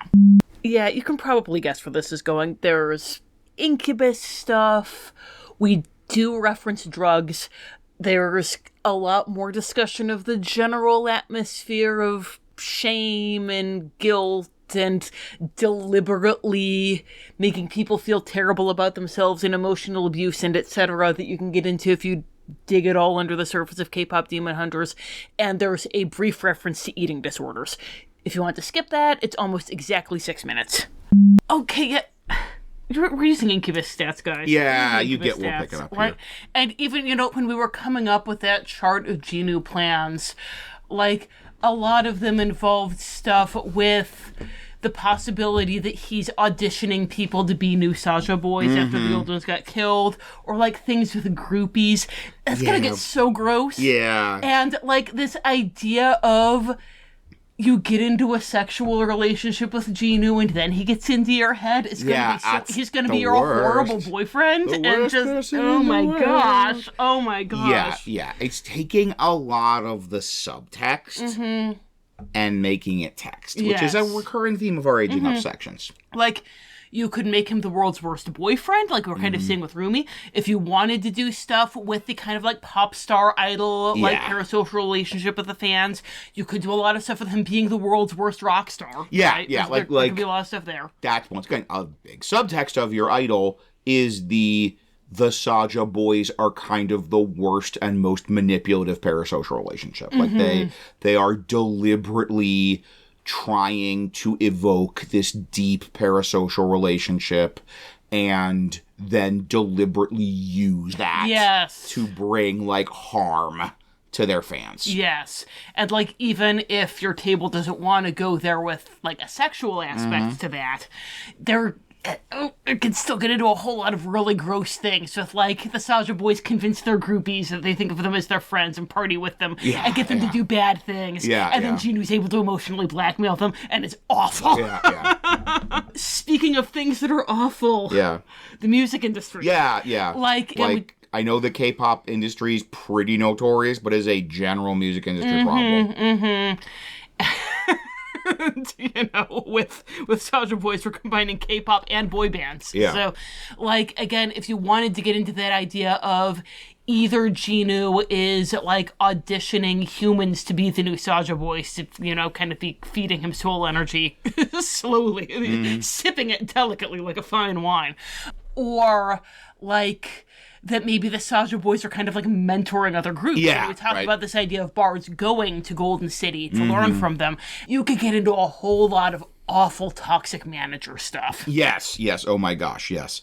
Like, and it can be the obvious sexual, speaking of boy bands, abuse, but even just, if you want to put a box around that, it can be the, like, controlling their diet. Yeah, the first place in my mind went was eating disorders. And the first place my mind went was your sort of classic, I think it was Mickey Rooney and Judy Garland, old Hollywood, like, he gives them amphetamine to, like, get them through the day, because they're, you know, working 16-hour days, 18-hour days, they're barely sleeping, and it's like giving them amphetamines to get them through the day, then giving them sedatives to, like, they need to, like, crash out and have that, like, 4 hours of sleep a night. So it's just some shady healer Han is throwing out the pills like party favors. And then berating them for being weak-willed enough to get addicted to the stuff that you've gotten them addicted to. Yeah. And, like, oh man, it's... Or just like, you give them the, like, amphetamines to get through the day. You give them, like, you know, some kind of stimulant to keep them happy. You give them sedatives to let them have some sleep. They crash out and are able to have, like, 4 hours of sleep because they got so much junk in their system. They can't sleep without pills. Not even getting into sexual abuse. There is so many other abuses drawing from real life, like, entertainment industry stuff. And even if you don't want to go anywhere that dark, like, there is also still the constant negging, the constant, you're not pretty enough, your voice isn't strong enough, you're not working hard enough. Like, you messed up that move right there. Oh, we're going to be getting real Black Swan up in here. And so we're talking about the context of Jinu, but in a way that really interacts with her PCs. You could even then do that with Celine for an adult thing. You could have, if you're taking our story, if she's kind of trying to recruit new hunters, then it could be the, like, they need to be performers to be hunters, and she maybe even starts out very nice, but then becomes, like, the world's worst manager. And is giving your PCs, like, they have all these events they need to do, and signings and recordings and rehearsals and choreographing sessions and TV appearances, and it's like 18-hour days every day to be an idol, and they get that classic put upon pop star nightmare experience. And that this is why, baby. There's kind of a unique space that this is going to occupy if you're running a game for teens. Yes. Because obviously, you're an adult running things for teenagers. You're not going to want to get into, like, sex and drugs. Right, yeah. But I feel like teenagers are going to really want to dig into the subtext. That, like, they know there are all these deeper themes here. And they're going to be really excited to get into them. And it's always session zero with both the kids and the parents. But, like, I feel like there's going to be some interesting stuff getting into the darker stuff with Celine. And also even talking about, like, the Saja boys with the fans. They don't have to be doing any kind of sex and drugs stuff. It can just be they've got these groupies and they're using them as gophers and running them ragged. And, like, that's a thing that teenagers are going to get, that's, you know, some of the subtext is there, but you're not going to feel gross running it for teenagers. Yeah, it's a very good thought. Thank you. And then the moment some of you have been waiting for this whole time, we mentioned up top, so you aren't adding us, an AU with Celine as a darklord. Yes. And we were thinking about this because she's a good candidate. We mentioned earlier why we think Jinu is an even better candidate, but absolutely, I know there are many groups out there that will not be satisfied with anything but hashtag Celine did everything wrong. With anything but Celine as the darklord. Yes. And that's easy. And in this case, we already have a little bit of this, but playing even more into the theme of the sort of artificial toxic perfection.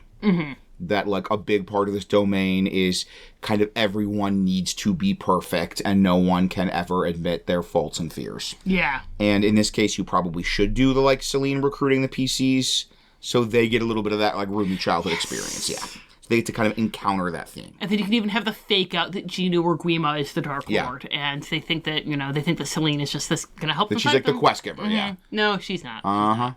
And a big I love this idea. Thank you. We almost put this into the incorporating the older materials section, but it's so crucial to the idea of Celine as a Dark Lord that we wanted to have it here. So in, I believe it was our Hunchback episode, we mentioned that there was an OG Dark Lord named Elena Faithhold. She was a fallen paladin who didn't realize she was a fallen paladin. She was great. Yeah, it's awesome. And her whole thing in second and third edition, Detect Evil actually lets you detect the evil alignment. I am 100% on board with them changing this for 5e because this was the thing that killed all mysteries. Yeah, right. But so paladins could do that, but not in Ravenloft because, again, it killed all mysteries. And Elena Faithhold thought she could still do that. She thought she could detect evil, but she actually detected when people had strong emotions toward her. So, like, if somebody hated her, she'd be like, oh, well, they're evil. I objectively know they're evil. We're going to kill them. But also, like, people who loved her, she's like, oh, well, they're evil. So she was killing all the people who loved her most. It was great. It's a really brilliant kind of deconstruction. That's a word I don't love using because it's very pretentious. I love you very but much. It We're is, humanities majors here. Yeah, right. But it is, I think, a really brilliant deconstruction of some of that, like,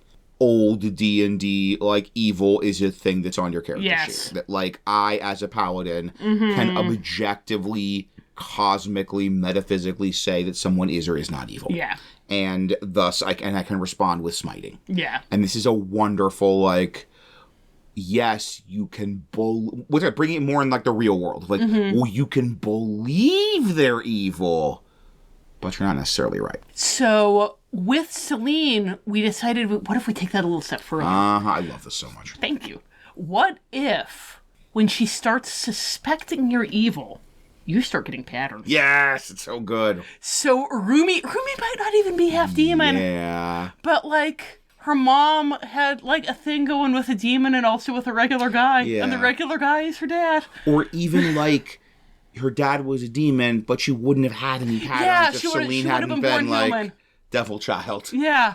So if Celine starts suspecting you're evil, you start getting patterns, and that means that Celine's own paranoia and quest for perfection are bringing more demons into Golden City, because every time she realizes that it's not perfect enough, it's because of that guy who is now a demon. Now there are more demons. Good job, Celine. We could also have a twist on this, where the idea that, like, if people feel shame and guilt, they start to manifest patterns. Yes. And once again, it's like the wonderful kind of Ravenloft ironic, like, the harder Celine pushes for perfection, the more people manifest patterns, the more killing. Yeah, and I think I like that, I think, as a combination. I like both of them working together, because I really like this idea that, you know, Rumi is the one who's really hard on herself. Rumi is the one who's feeling the most shame and guilt, and the patterns are manifesting as part of that. And, like, anyone that Celine is pushing too hard, they're going to be getting those patterns. And, oh my gosh, why does this always happen? Why do the people I love always turn out to be Why do they demons? always fail me? Oh, so good.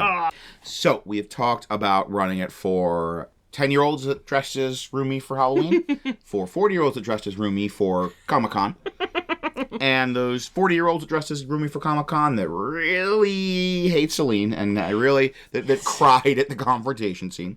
Now let's give you our parting thoughts in a section like to call Parting Thoughts.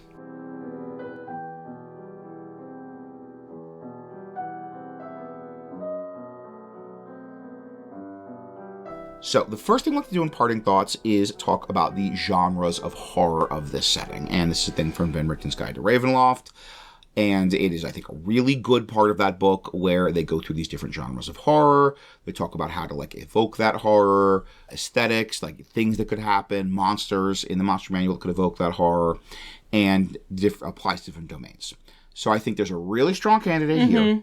There's one that's very obvious, and then I have two possible for the second. Okay, I have one that, like, I'm not sure if it's strong, but it's one I keep coming back to. Okay.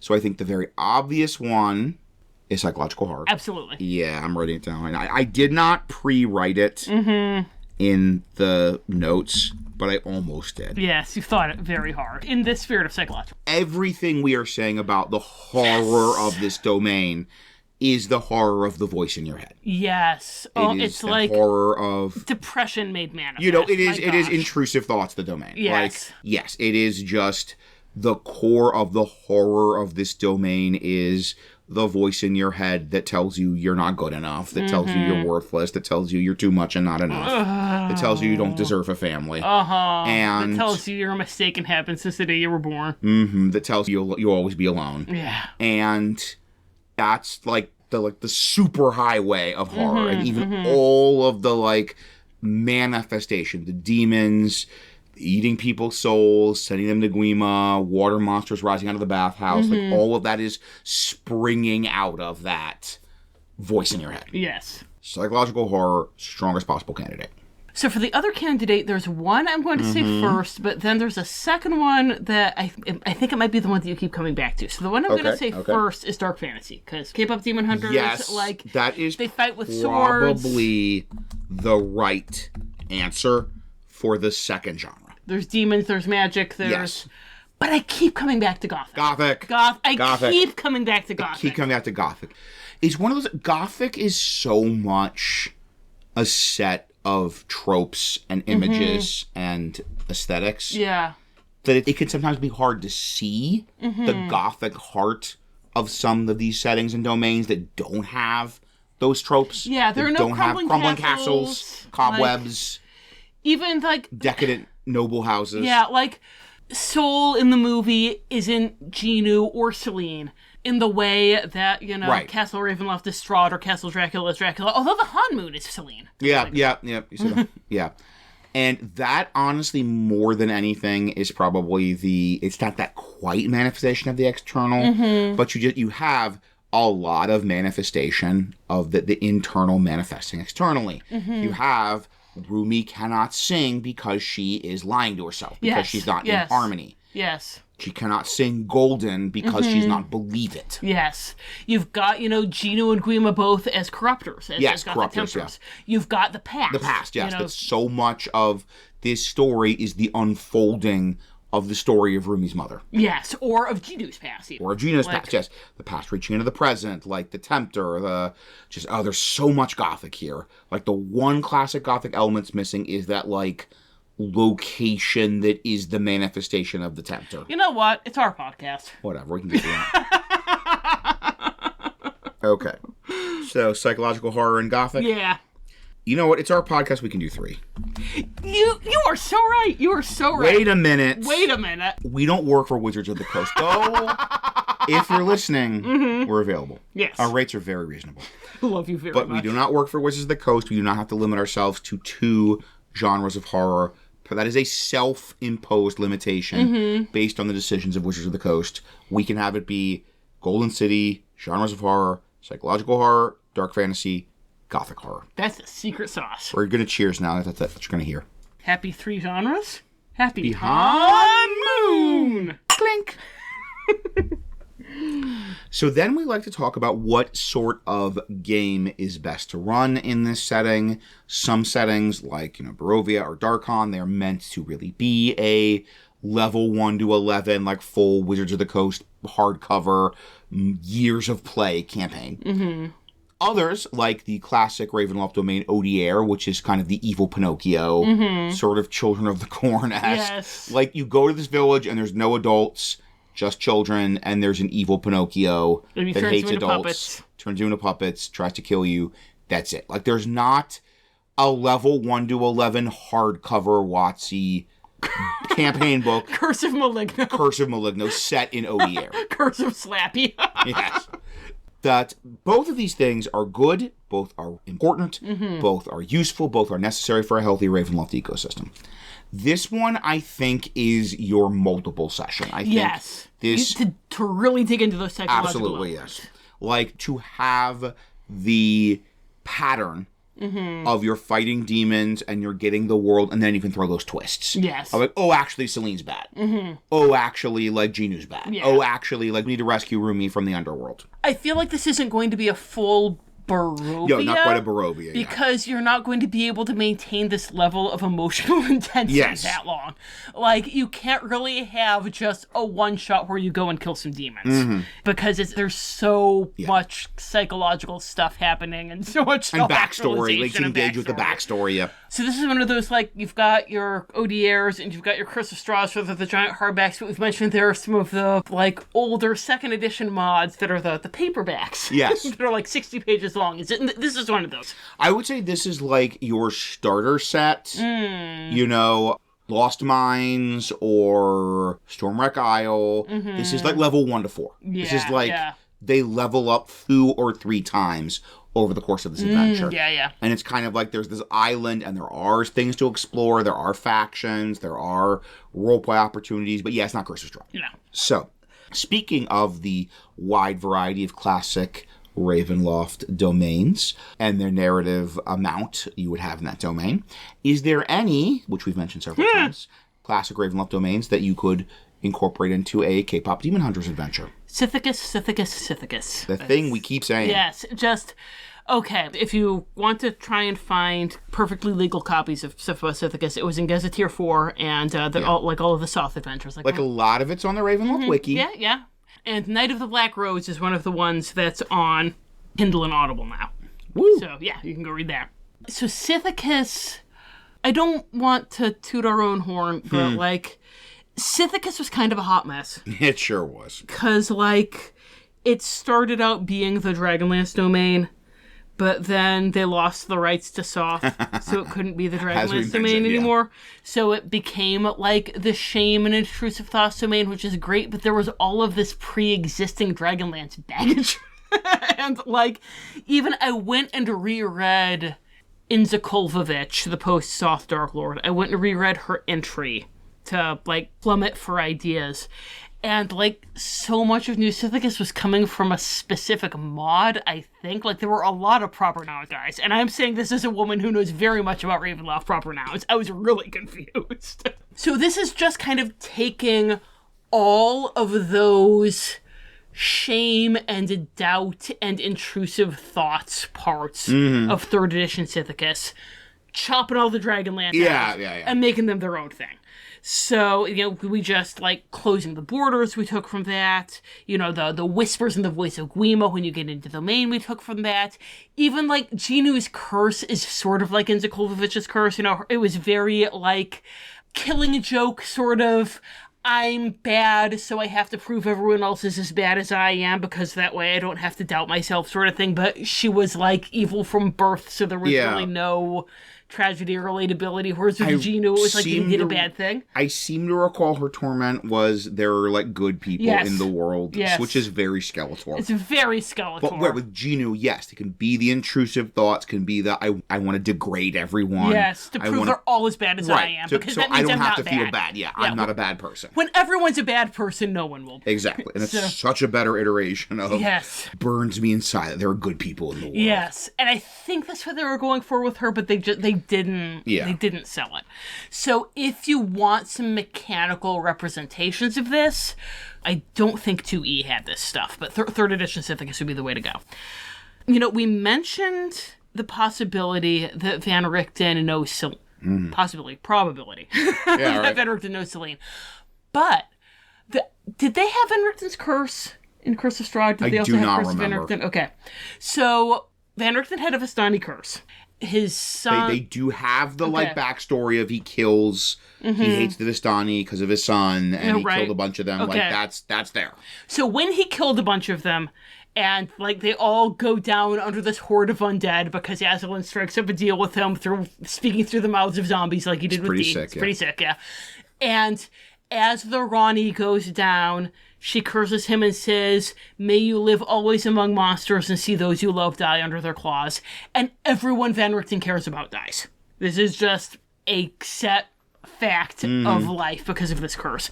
So you could have it be that, like, he liked Celine and all, but his favorite was Rumi's mom. He was very close friends with Rumi's mom, and she was a victim of his curse. Yeah. And that could bring some really interesting backstory into And then that could be if you're using older material and having Van Richten be a big element.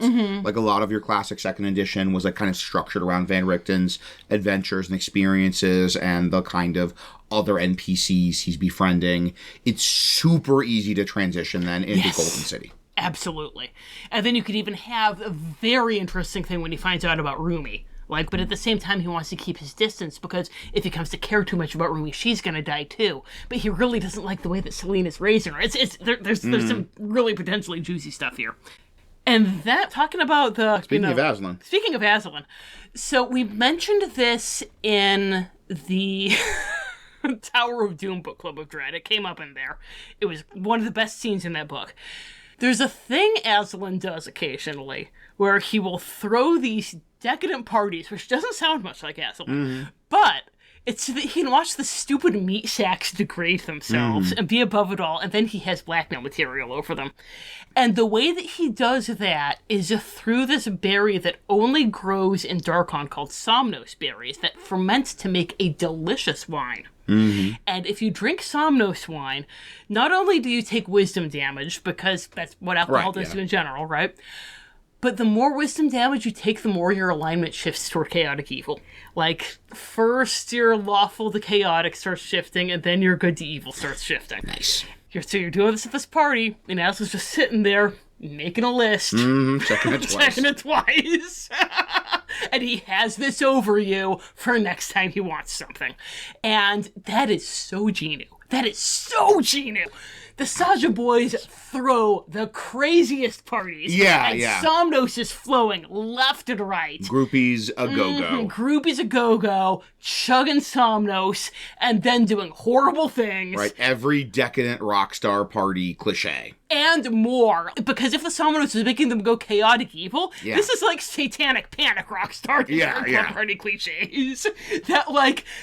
You know, people who are normally neutral good, if they've had enough Somnos wine, are going to be happily participating in. So, yeah, a lot of potential there. And then, if you want Jinu to be a mist wanderer rather than a darklord. Also a strong possibility. Like, if you're like, I want to do K-pop Demon Hunters, but I want Jinu to be redeemable, and I don't want, like, a whole domain out of it. So if you want just to have Jinu as this demon bard who's going around stealing souls, and then maybe you can fix him and possibly kiss. Cardicus obviously works great for that. I mean, obviously. Yeah. Obviously. They're either old or new Cardicus, but especially new Cardicus, honestly, because old Cardicus was such a podunk. Like, he's not going to get very many souls from there. New Daemon Lu also works great. Kind of the striving, trying to get ahead. Like, there's a lot of fun that Gwi-Ma lot of people in Daemon Lu would be making deals with Gwi-Ma. And then speaking of making deals, we're going to be self-indulgent here. If you want to use one of our domains, Crescent City works beautifully. Maybe Gwi-Ma is one of Dr. Facilia's friends on the other side. What a twist. Your PCs are in Crescent City. You're princess and frogging along, and then Jinu shows up. Yes. Jinu from hit film K-pop Demon Hunters shows up, and they're all like, what?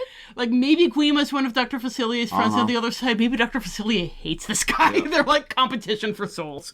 And also, this isn't in our notes. This is live, baby. Live, baby. But, like, because we talked about this as an obvious inspiration for K-pop Demon Hunters, Jinu could really easily show up in Millennium City. Absolutely, yeah. And once again, could be, like, part of the Queen Beryl thing, could be competition. Yeah, he could be one of Queen Beryl's generals. Yeah. 100%. And this is his thing. And then you get to save him and kiss. So, which Rumi didn't. So... No... We have given you a plethora of ways to connect K-pop Demon Hunters to older Ravenloft material if you're running a Ravenloft game. And now the last thing we'll do in the parting thoughts section is talk about the strengths and challenges of running a K-pop Demon Hunters Ravenloft domain. Strengths. It's great. It's so great. It's, oh my gosh. It's weird to say about one of the most popular and successful movies of the last couple of years, but I think this is a really underrated movie. I think this is a truly great movie. It was a thing, like, somebody on Threads put their finger on it. I wish I could credit them. But, like, part of the reason I think why people are going so crazy about K-pop Demon Hunters is we've all had that thing where there's that amazing movie, and no one watches it, and it just gets slept on, and it just hocus doesn't. pocus Yes. And it just situation. doesn't get the recognition it deserves. And K-pop Demon Hunters was that getting the recognition it deserved. And that's such a good It's like feeling. if Hocus Pocus made $1 billion and got nominated for an Oscar. Yes. I think. Although K-pop Demon Hunters is better than Hocus Pocus. Absolutely. I love Hocus Pocus, but K-pop Demon Hunters is better. But I think this is a truly great movie, and I think as time goes on, it will only be seen more recognized for how great it is. Yes. It's the movie of the year.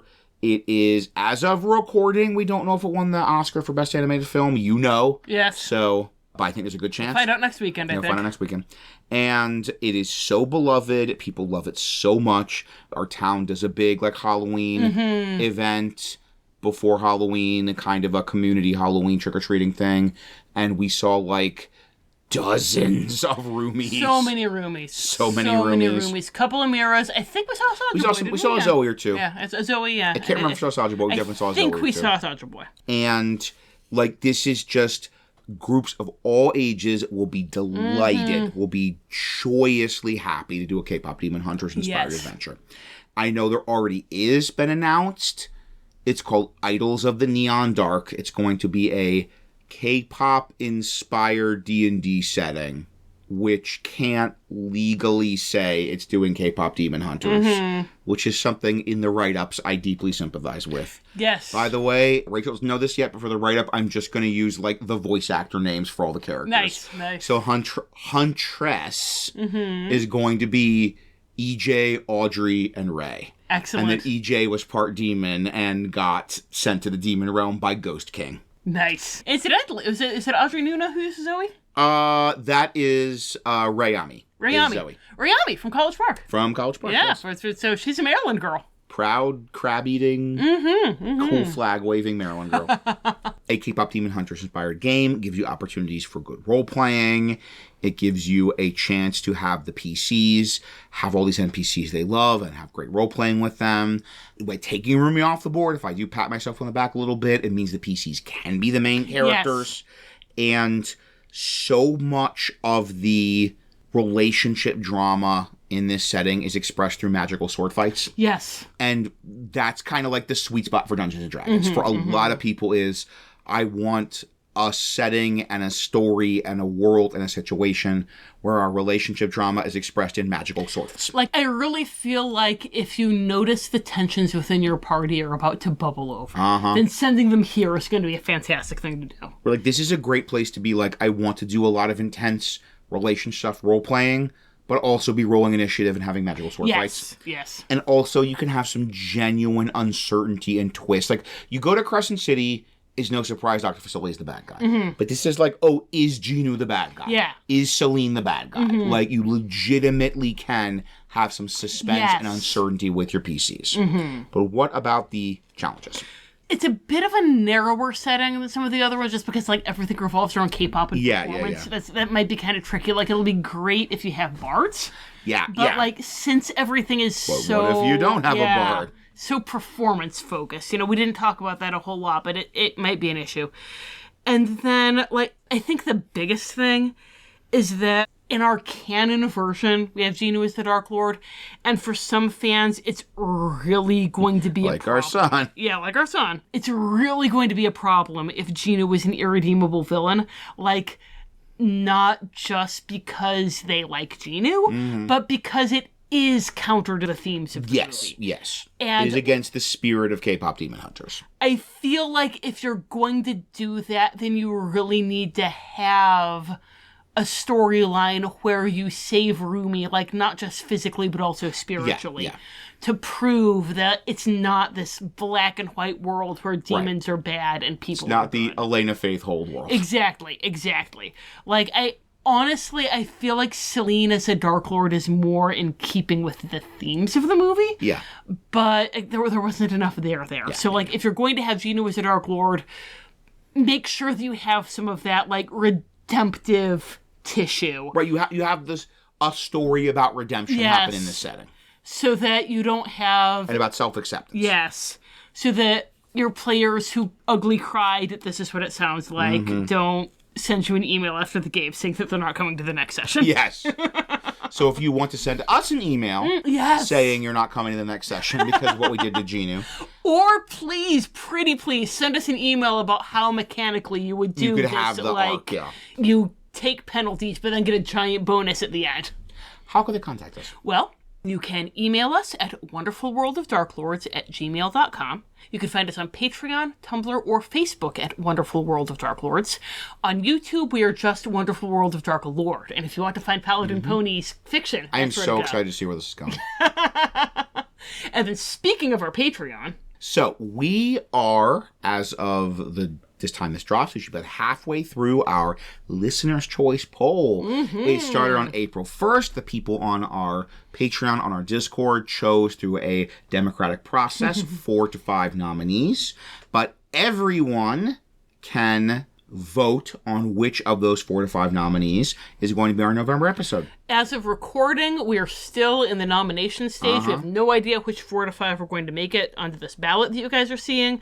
Wow, there are a lot of really good nominations. Really strong nominations. I have no idea what is going to be on this ballot. I'm excited. So yes, it is not a Patreon thing. It is not a Discord thing. It's open to the public. You listening everyone. Right now. Listener's Choice is for all listeners. Still April. You can click on the link in the show notes. You can vote on the poll from our 4 to 5 options, what we're going to do for our November episode. Yes. And so that, as I mentioned, closes at the end of April. So as long as you're listening to this in the first about 2 weeks, be a part of the democratic process. Yes. And if you like how we adapted K-Pop Demon Hunters, and boy howdy, we tried our very best to adapt K-Pop Demon Hunters, a movie that means a lot to both of us.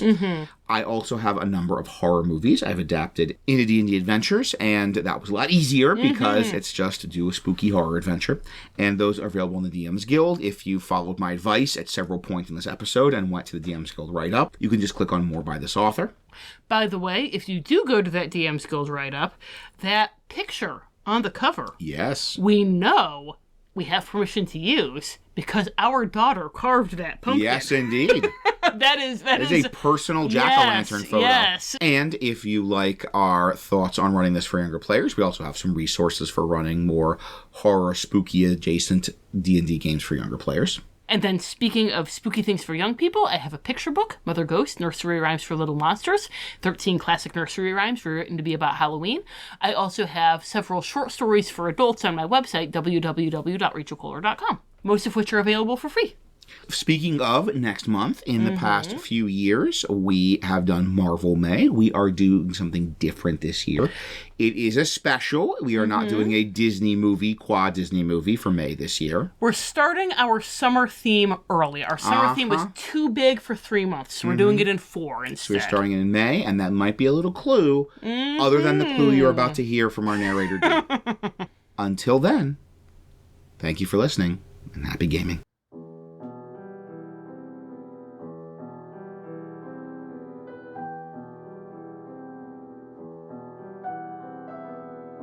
Parting thoughts.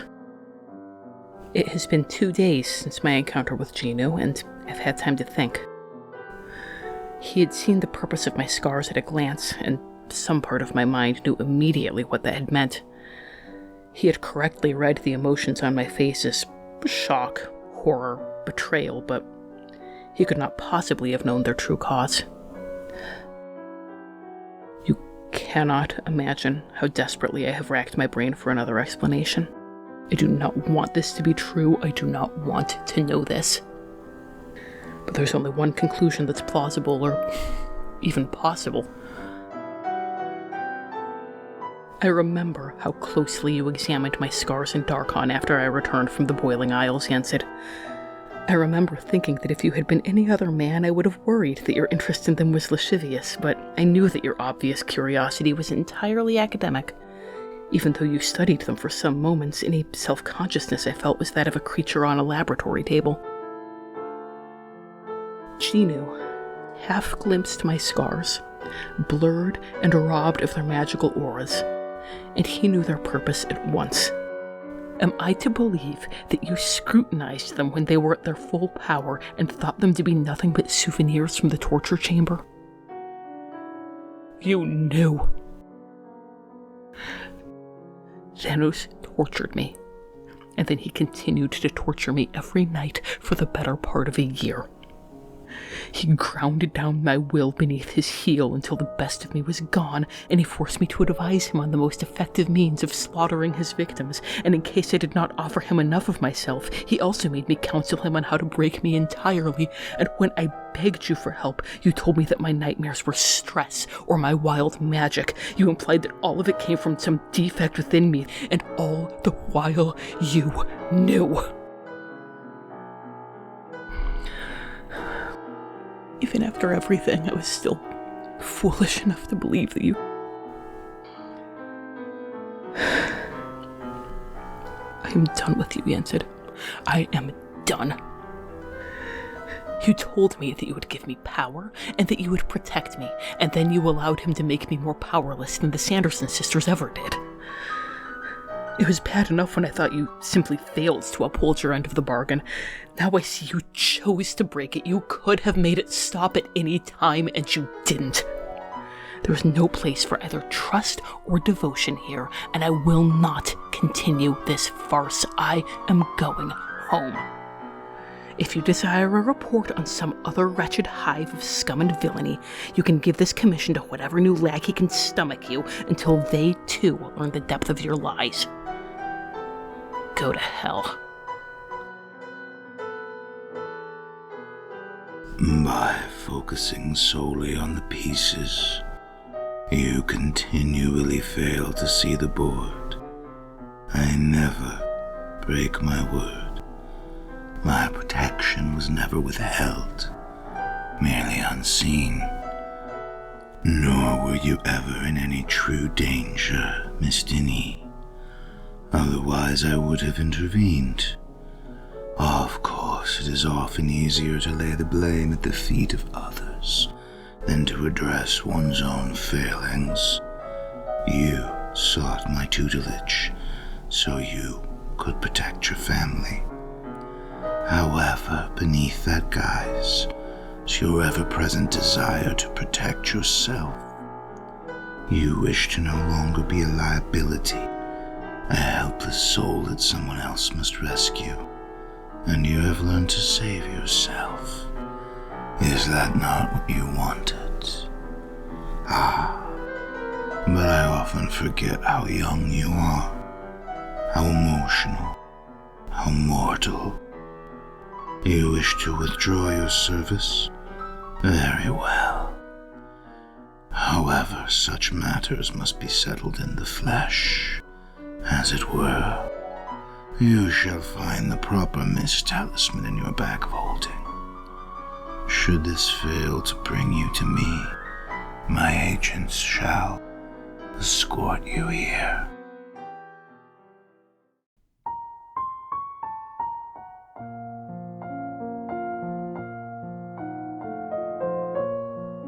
This has been The Wonderful World of Darklords.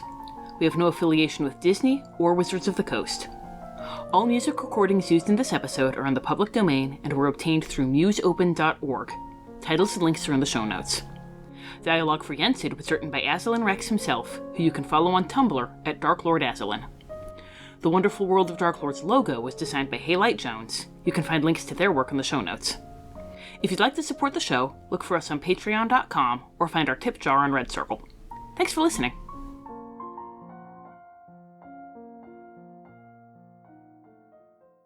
Hello, dear listeners. So, yes, as with Aladdin, there is pretty clearly going to be something connecting this episode to the next episode. I cannot tell you when it's going to drop yet because Aslan Rex himself and I are still working on writing it, but it is going to come between now and next month, and patrons are going to have advance access. Might only be by a day. I don't know. I'm not sure when this thing is dropping, but patrons will have advance access, but everyone will get it before May 13th. Thank you so much for listening, and happy gaming.